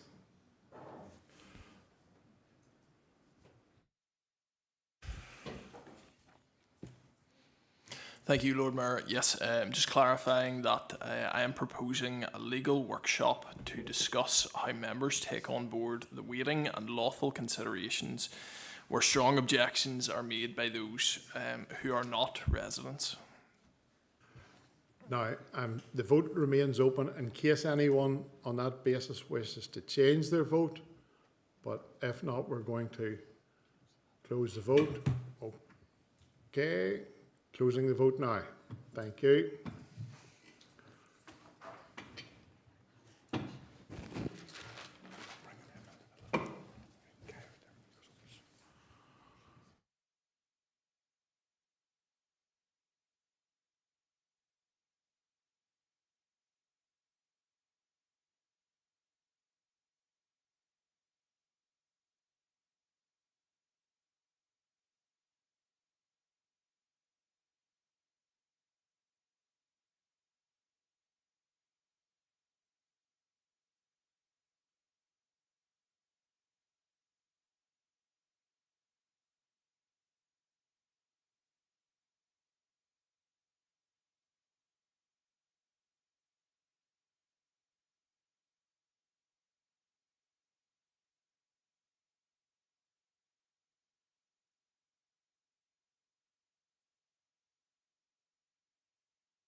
Okay, member, the result of the vote is that the proposal has passed and a vote of 19 votes to 16 with 1 abstention. As it was a recorded vote, I will now read the results. Those voting in favour: myself, Councillor Scott Armstrong, Alderman Barr, Alderman Baxter, Alderman Berry, Alderman Burns, Councillor Copeland, Councillor Flaherty, Councillor Herr, Alderman Kennedy, Councillor McClellan, Councillor McElrath, Councillor Moutre, Councillor Mulholland, Alderman Rankin, Councillor Radcliffe, Councillor Kyle Savage, Alderman Tinsley, Councillor Ian Wilson. Those who voted against: Councillor Alexander, Deputy Lord Mayor, Councillor Paul Duffy, Councillor Ferguson, Councillor Hockey, Councillor Hockian, Councillor Lavery, Councillor Mackle, Councillor McCartan, Councillor McConville Walker, Councillor McGowan, Councillor Nelson, Councillor O'Dowd, Councillor O'Hanlon, Councillor O'Keehan, Councillor Kevin Savage, and the 1 abstention was Councillor Kate Evans. Okay, members, do I take them? I have Councillor Robbie Alexander wants to come in. Lord Mayor, I find it highly irregular what has just happened. A vote was opened. While the vote was opened, clarification was sought from the proposer. At that point, we adjourned. While the vote was still opened, clarification was sought a second time. I do not think we have followed standing orders here with this. I think the fact that we were voting on this anyway was something that was already decided in PRC is highly irregular. And the events after that, again, were not something I've ever seen in this council. I want it noted in the minutes my displeasure at everything that has just happened in the last 5-10 minutes. I do not believe we have followed standing orders, and I am not happy. Yes, thank you, Mr. Mayor. Could we have this workshop Monday or Tuesday before the next plan committee? So as to negate anything by the residents, any possible cases that they may be willing to take.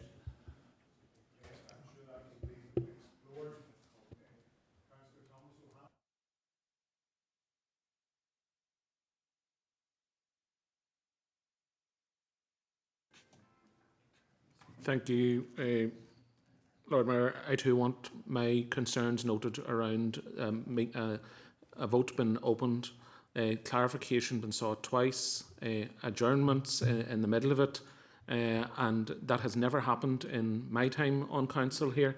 And in fairness, I'd like to get some advice in terms of the legal standing of that process that actually just happened. Alderman Baxter. I think members are getting a bit excited about it. Members were given ample opportunity to vote and clarification. So I don't really think it's that big an issue. But what I'm going to make an issue of, Councillor Alexander raised a point of order and standing orders, but he never gave the standing order that he's referring to, which is actually in the standing order. So if he wants to refer to the standing order he's speaking about. I don't think we're going to achieve anything more by elongating this anymore. We are where we are. I felt it was important to get things clarified before the vote was closed. We did that. Members had their opportunity and they voted. We're now going to move on to the Community and Wellbeing Committee held on the 11th of May. Can I take it that Alderman Barr, you're happy to propose? Thank you. And Councillor Hare, happy to second. Do we have any issues relating to that?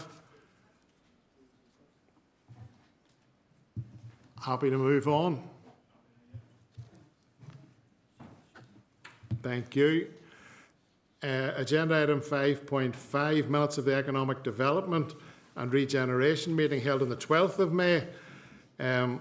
Councillor McClellan, are you happy to propose? Thank you. And Councillor Jude Mallon isn't here. Is there someone else happy? Councillor Mackle, thank you. Members content? Happy to move on. Can I have a proposer and seconder for the minutes of Governance, Resources and Strategy Committee on the 13th of May? Councillor Evans, you happy to propose? Thank you. Councillor Mackle was an apology for that meeting. Is there someone else? Councillor O'Dowd, thank you. We agreed with the recommendations. Happy to move on. Can I have a proposer and seconder that the minutes of the special committee meeting held on the 14th of May be taken as read and approved as a correct record? Councillor McClellan, happy to propose. Councillor Alexander, are you happy to second? Happy to second. All agreed to adopt the recommendations. Moving on then to schedule for correspondence. There are 3 items for comment or response. I leave it to members if they have any comments or otherwise to make in relation to the 3 items. I'm seeing no lights on. Can I move then to agenda item 7, the schedule of documents requiring a corporate seal? There are 8 items enclosed. Can I have a proposer and a seconder to agree to sign all of these legal documents? Proposed by Councillor McConville Walker, seconded by Councillor Kaya Savage, and agreed. Thank you. Can I have a proposer and a seconder that we go into committee for the consideration of confidential items of business? Councillor Hare and Councillor Armstrong. Thank you. Members and listeners, to the audio feed, in accordance with Schedule 6 of the Local Government Act, we will now be moving into a confidential session of Council. This means that we'll be turning off the public audio feed of the meeting. This will be returned when the meeting is restarted. ICT officers, has the feed been turned?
Thank you.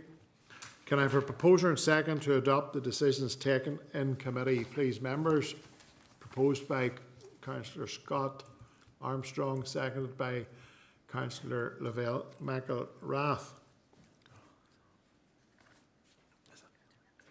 Can I make members as well aware that Councillor Nelson is online now? AOB tonight, there are 3 different issues. The first of which is cervical screening review, and there are 3 speakers, Councillor Flaherty, Councillor Lavery and Councillor McElrath. So I'm going to take that first and call Councillor Flaherty.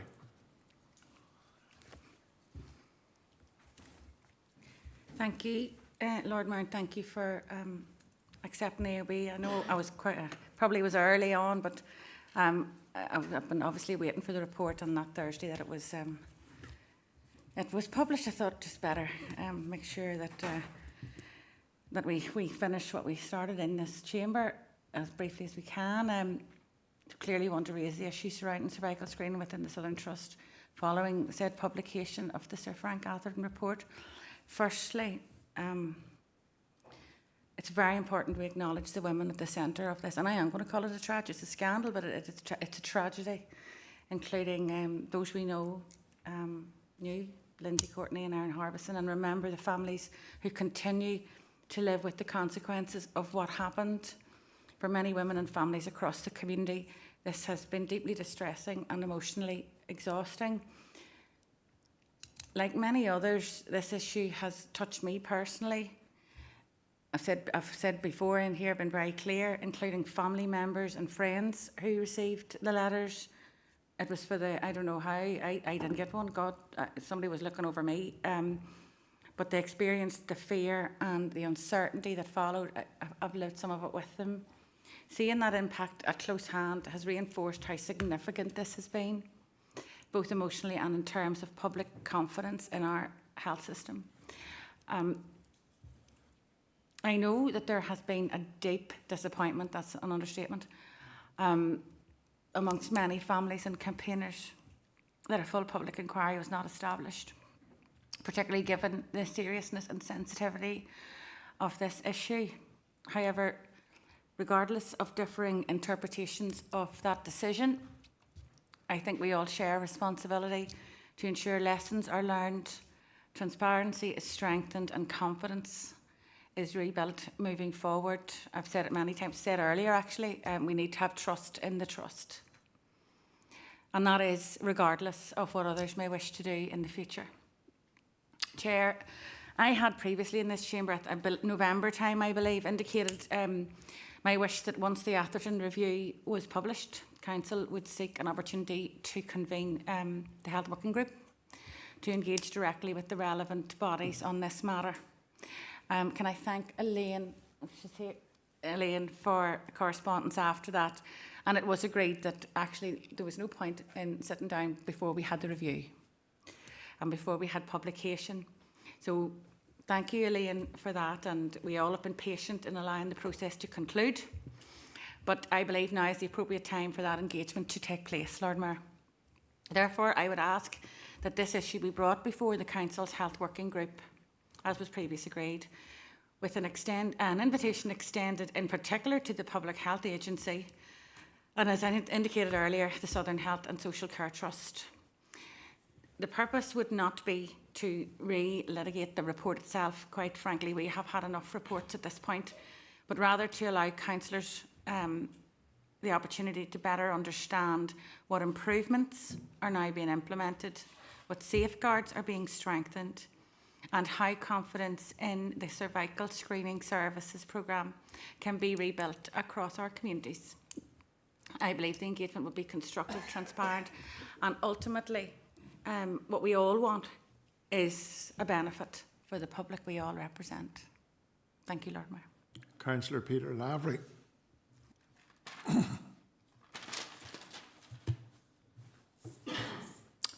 Thank you, Lord Mayor, for accepting this important item.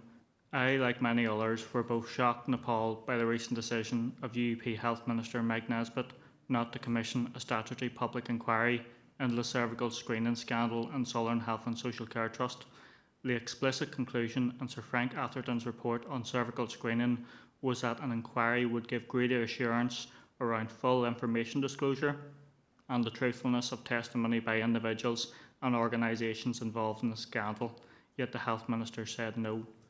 I must commend the continued campaigning of the Ladies with Letters group and endorse their conclusion that the Health Minister is failing to uncover the full truth of the cervical screening scandal. We cannot expect the thousands of women who were impacted by this scandal just to draw a line under this and move on without proper closure. As such, Lord Mayor, I request that this Council writes to the Health Minister, calling on him to reverse his decision and instead commission a statutory public inquiry into the cervical screening scandal in order to ensure accountability and a full, truthful account of the actions and failures involved.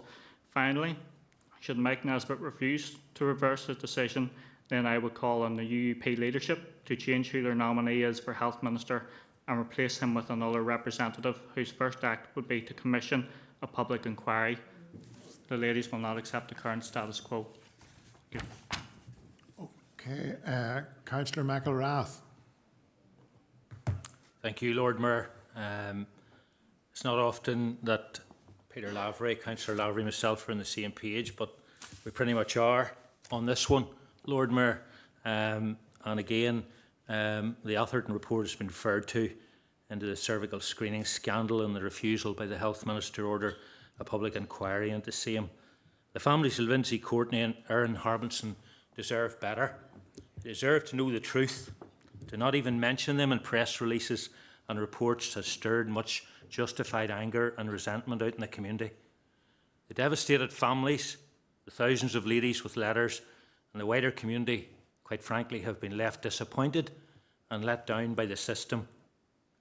I, like Councillor Lavery, had proposed that we would write to the Minister, urging him to reconsider the decision not to hold a public inquiry, especially when thousands of those ladies live in this area, an ABC Council area, and even at this late stage, that they could obtain accountability through a public inquiry and deliver answers for those who have lost so much.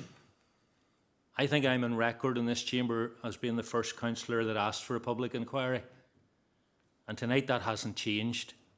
The battle is not over, members, and to Callum, Sandra and Ron Courtney, who I've known personally now for a good number of years, and to the Harbinson family, you're very much in our thoughts and prayers as you continue to navigate this torturous journey for truth and accountability.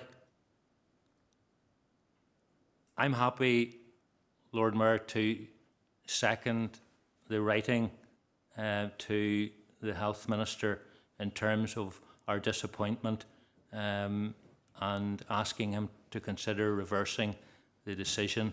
I'm not sure just what the last part of Councillor Lavery's proposal was, but certainly I would like the Council to write and display our huge disappointment at the fact there's not a public inquiry. Thanks, Lord Mayor. Okay, just bring Councillor Lavery back in for clarification as to the second point of your proposal, just to clarify it for Councillor McElrath, please. Thank you, Lord Mayor. The second point was more a comment. Should the Health Minister not change his mind? Okay, thank you for that. The next speaker is Councillor Keith Radcliffe. Thank you, Lord Mayor. I'd like to thank the councillors for bringing this forward tonight.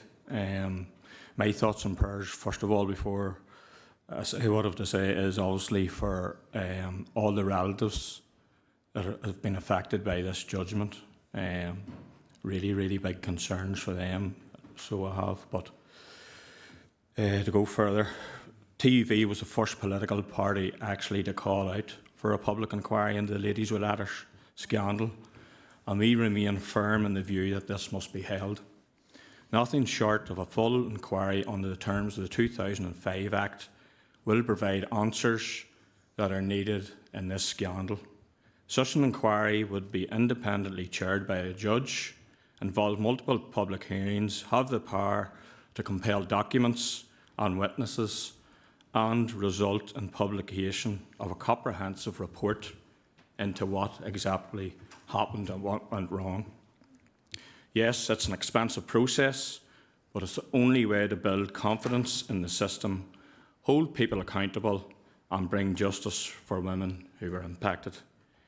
We are talking about thousands and thousands of women and families, including those that have lost loved ones. No one will be satisfied with the Minister's announcement. It looks like the system's closing ranks and running away from confronting the real issues.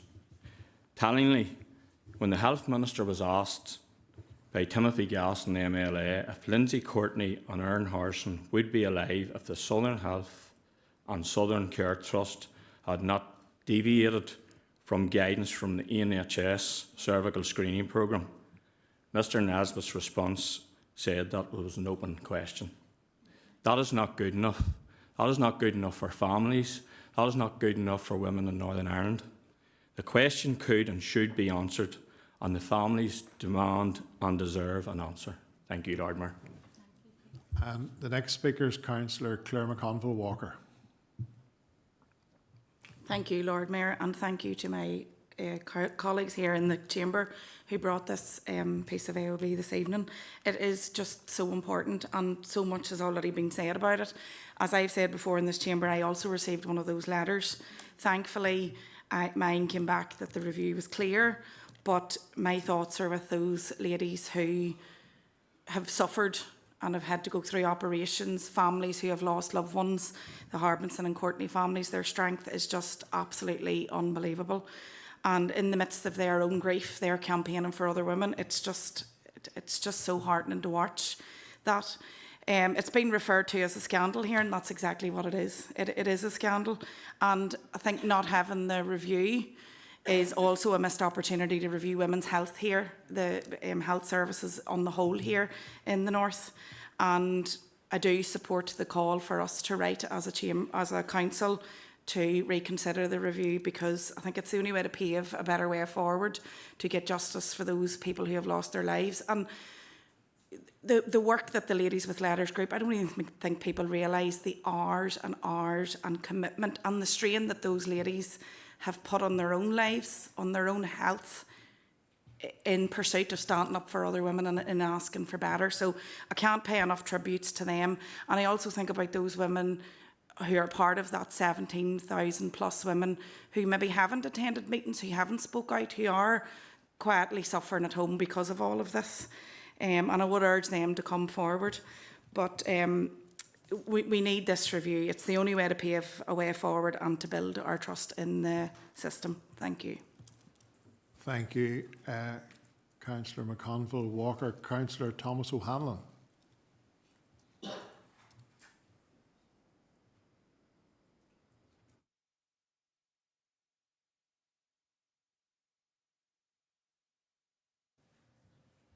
Thank you, Lord Mayor, and can I thank my colleagues for bringing this before Council tonight. They refer in the media, it will refer to the duty of candour, and it's been that the legal professional obligation for health and social care providers to be open, honest and transparent with patients or their families when mistakes occur in care that result in or could result in significant harm. And I think the decision by the Health Minister doesn't meet that threshold. I think it fails women, it fails their families, and it fails us all as a society. And I would, whilst I support writing to the Health Minister, I would ask that the proposer and seconder take a slight amendment, that a copy of the letter is sent to every minister in the executive, and that if the Health Minister doesn't take the action, that the executive and other ministers call in that decision not to hold a public inquiry. Because the simple reason being, our executive will call in decisions which are, and they will take each other to court on items that don't have the same impact on women's health on the health of our society. So this is a challenge to the executive. If you don't agree with the decision the Health Minister has taken, call it in and make the decision. Okay, I'm going to call Councillor Julie Flaherty, who made the proposal that we set up or reconvene the working group. I take it you're here to speak about that because we're not having second bites of the cherry on an AOB, so make it very short. Councillor Flaherty, please. Okay. Note taken.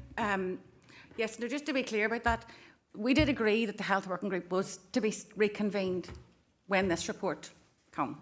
And as I said, I was very, very patient and wait because there was no point in, like, I'm sure you will understand, members, and I know that some of the ladies did, there was no point in talking about a report when we didn't have a report. So now we have the report. So that's where that point is coming. I just wanted, given that I did raise this on the 14th of May, I want to thank the other members for their comments and thank those members who did attend all the meetings with the ladies. And I'm sure you'll not mind me saying, I'm sure sometimes, Councillor Ratcliffe, there was things talked about that maybe, you know, were maybe slightly uncomfortable. But that's what the thing is about women's health.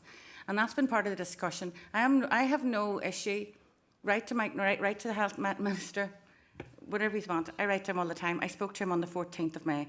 So he knows my position on this. He knows my call for this.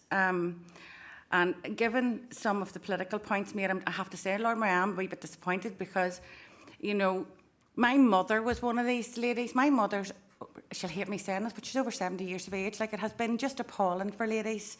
And it is, and I've said it in this chamber before, it is a matter of women's healthcare, and the strategy needs to get there. The duty of candour law, you're quite right, Councillor Hanlon, needs implemented, absolutely needs implemented. But it's very interesting to hear some of the comments about the Ulster Unionist Health Minister. And maybe at some point I could get some sort of assurance, or I don't even know if assurance is the answer, that given the opportunity at some point in the future, that one of these parties that are so good at talking about this will actually take on the Health Ministry. Thank you, Lord Mayor. Okay, I have Alderman Paul Berry, and then I'm going to bring in Councillor Lavery to see if he's happy to take that amendment that was made or not. There's not an amendment. Okay. Just in relation, sorry, to the health working group.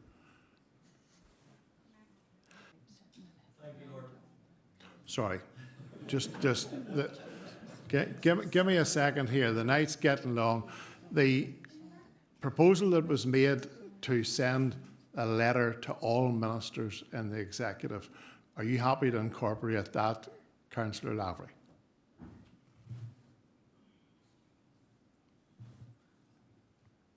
Thank you, Chair. Thank you, Mary. It wouldn't be over the legalities in terms of cross-cutting departmental things, but happy to include it. Thank you for that. Then we bring in Alderman Berry, who's been waiting patiently. Thank you, Lord Mayor. I appreciate that. I'll be very brief.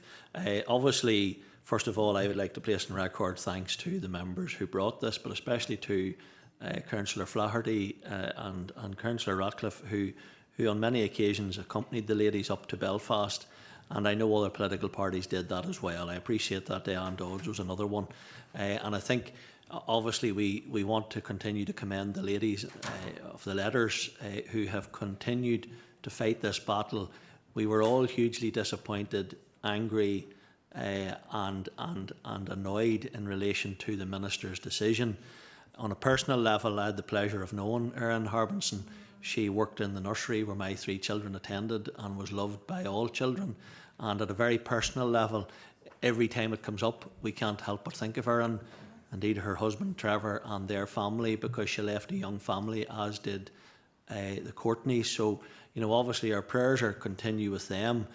But I'm happy to second that amendment in relation to Councillor O'Hanlon put, because I think it is important that this is called in by the actual executive.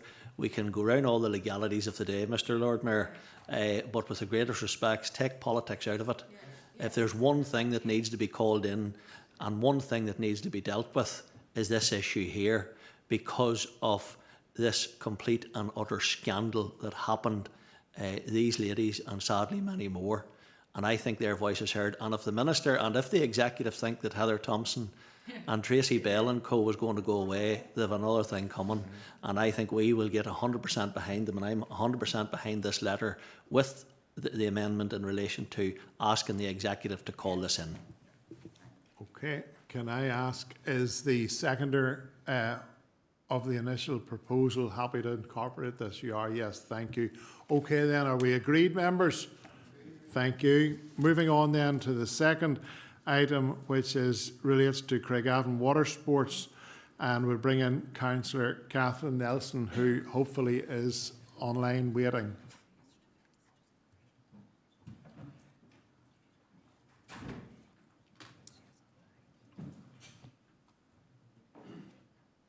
There we go. Me in, and apologies for having to leave the meeting. Lord Mayor, we used to be leading the way in this regard with people from across the north coming to our lake for water sports. And I just want to address the fact that we are absolutely not leading the way currently. There is a perception out there that our lake is dirty, that it is dangerous because of the algae. And I would be keen to secure a clean-up and a PR drive with our dedicated water sports team to address this. I know that they have a great love for the lake and the habitat within it. They recently themselves removed over 100 trolleys from the lake, amongst other things, and I want to pay a tribute to them for their tireless work on our lake and reassure them that they are valued. I personally would love to see the lake planted. I'd love to rewild the lake. I've done a little bit of research into this, and it would cost in and around £50,000. But the algae issue would be addressed, and it is currently forcing closures, causing cancellations. So there's an economical sense in doing so. I've also recently spoken with schools and youth groups, and it appears that our pricing change has made group trips much less affordable because we charge by the hour rather than previously through the legacy packages. We would have done it through a group rate. But they also noted the reduced change in facilities as a barrier, now limited to around 30 at a time as opposed to 60, 80, which we used to be able to offer. My concern here is that our focus on indoor has been to the detriment of our focus on outdoor, in particular our adrenaline sports. The banana boat is no longer out, our climbing wall is out of action, and I don't think we've ever replaced the speedboat, which in reality is a bit of a damning indictment on the council. So what I would like is a dedicated paper to come to the relevant committee to address these concerns and to chart a way forward to bring South Lake back to life. Lord Mayor, thank you for accepting this item this evening. Okay, thank you, Councillor Nelson, and we'll see that what you have requested is carried through. I think we can say that. Okay, Councillor Peter Lavery. Thank you, Lord Mayor. I was coming in to second that proposal from Councillor Nelson. Indeed, a couple of years ago, I was able to do a level 1 sailing qualification there in South Lake, and it's always busy on a sunny evening. And one thing I would like to include in that report, I know I raised a couple of times in recent years about council purchasing a replacement ski boat or speedboat or similar, because I think when we sold our last one, we didn't replace it, which means we can't do the banana boat. And I know when the old water sports centre was very popular for the parties and that, so if that could be included in the report, it's a great asset. It's probably an underutilised asset, and we could definitely do more to get it up to speed, both on water and off.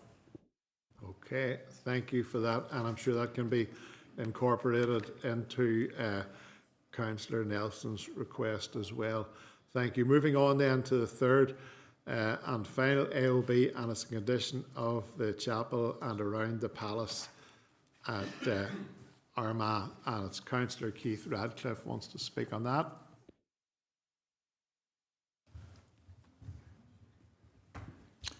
Thank you, Lord Mayor. I just want to put in record my thanks for letting me come in here tonight and any other business. I know it's been a busy night, but very much appreciated. Lord Mayor, I recently attended receptions at the Palace, and following the reception, had the opportunity to visit the chapel on tour with yourself and constituents, where the historical significance of the chapel building was explained in great detail. As you're aware, the chapel forms part of an important historic setting following the granting of the city status to Armagh by Her late Majesty Queen Elizabeth II on the 9th of March 1995. The site has continued to hold significant civic and historical importance. As a listed building, it should be maintained to the highest possible standards. Unfortunately, I was deeply concerned by the condition of the building and the surrounding areas. I understand that the heating system has been out of operation from 2014, which is a matter of concern given the importance of preserving a historical listed building. In addition, there are maintenance issues that require attention, including damp on the internal walls, which require treatment and repainting, repairs required to the flooring, the exterior of the chapel and the palace grounds requiring general improvement and tidying. The entrance leading up to the palace and the council buildings is an absolute disgrace and needs resurfaced. For a government building, it is shocking. Given the importance of this building to our city's heritage and public image, I would respectfully ask that a report is brought before full council to consider and address these issues and to identify what steps can be taken to ensure the proper maintenance and preservation of this historical site is done. I believe it is more important that such an important building reflects the high standards expected of a city with such rich heritage and history. Thank you, Lord Mayor. Okay, thank you. I have other speakers, but just before I bring them in, I want to indicate that I had raised the very points that you raised a month ago with the head of estates and other officers. This is a diamond in the crown of this council. We're so fortunate to have this building dating back to 1770, and the chapel to which you refer is where Her late Majesty Queen Elizabeth II bestowed city status in Armagh in 1994, if I'm not mistaken. So I have raised the issues a few weeks ago. There has been some progress made, and I'm hopeful and confident that as a result of the comments that have been made by both you and myself, that we will see progress in the days ahead, because we have to. One thing I learned in Armagh this year is, and I hadn't spent much time in the surroundings of the palace before, Armagh has such great potential going forward as a centre of tourism history within our borough. So anyway, I'm going to leave it there, but I'm going to move on to Councillor Kyle Savage.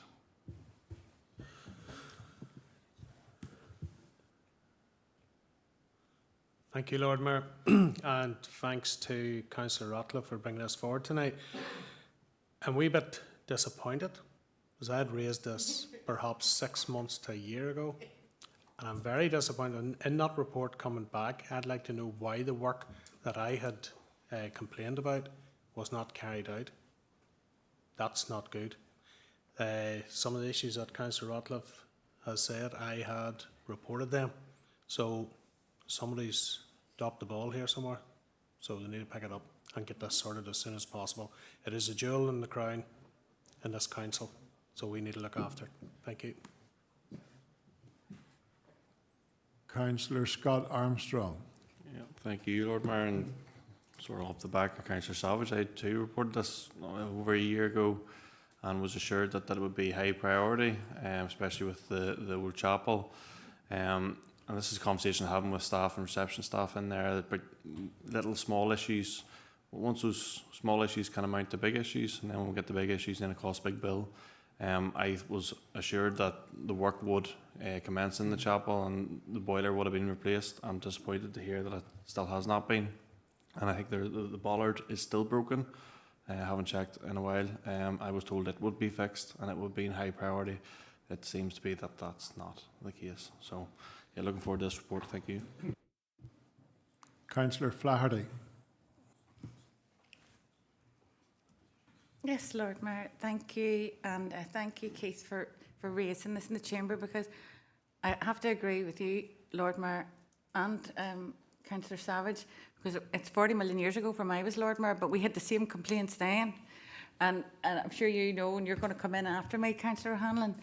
Even then, and that was what, 2018, 19, there was no heating in there, you know, so you had to be judicious when you brought groups in. So okay, let's just nail this down, because I remember one of the last things I ever did in the palace, I think you were involved with it in B2, Wendy, was the sensory garden was completely derelict, and they did get a wee team in. We made that a priority to get that done. That's 2019. you know, and I'm still making sure and having to follow that up, that that's kept. We've seen the memorial garden that was really hard fought for by parents being vandalised, and like that's just below par, you know, just horrendous. Because there's a wee group of brave parents have took that garden on, and they do such a lovely job with it.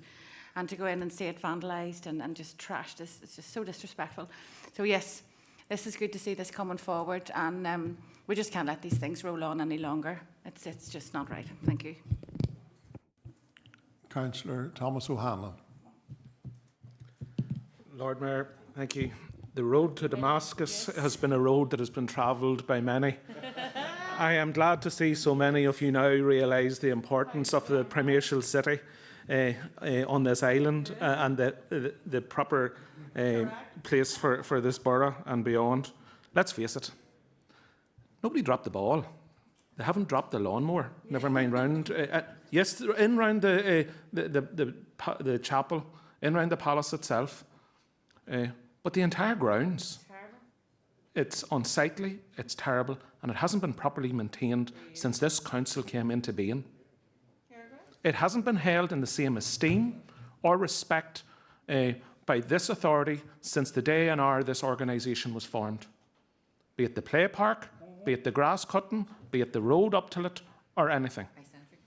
It used to be lovely roses and all around the Palace Lodge, you name it, it's an eyesore. And not only that, wherever you go, anything this council is responsible for. The grass is 3 foot high. The weeds are terrible. You know, can we please get it some attention? Thank you. Okay, and finally, Councillor Ian Wilson. Thank you, Lord Mayor, and it's just to echo all the comments that have been made, and I couldn't agree more with Councillor Ratliff. I was at the reception with yourself a few weeks ago, and the comments about the road leading up to the palace was horrendous. You come off the main road, it's like a moonscape in parts of it, trying to dodge the potholes. And it just seems to be maintenance across the board. Just on a side issue, is at the Artisan Market in Banbridge on Saturday, down at Solitude Park. The banks that lead up to where the flower market is, the grass was 3 foot high, at least 3 foot high. People coming over, you say, look at the state of this place, can we not even cut the grass? And our policy is not to lift grass. So see, when that's cut, it'll be like a silage field. You get somebody in to round bale it or something. You know, it's just going to be an absolute mess. So, you know, we need to be looking at these things to try and get the simple things right. You know, thank you, Lord Mayor. Okay, thank you. This is my last monthly meeting, so I'm going to have the last word tonight. The comments made around Armagh and the Palace were all very good. And we've talked tonight about cemeteries in different places, and everybody's very vocal about it, and rightly so. But if we have staffing problems in this council and we can't get it, we're bringing outside help to get it done. We outsource if we have to, only in the case when we haven't got the staff. So I hope you're all going to say here to that, so that we keep the standards high for the ratepayer and for the constituents that elect us. Good night, folks.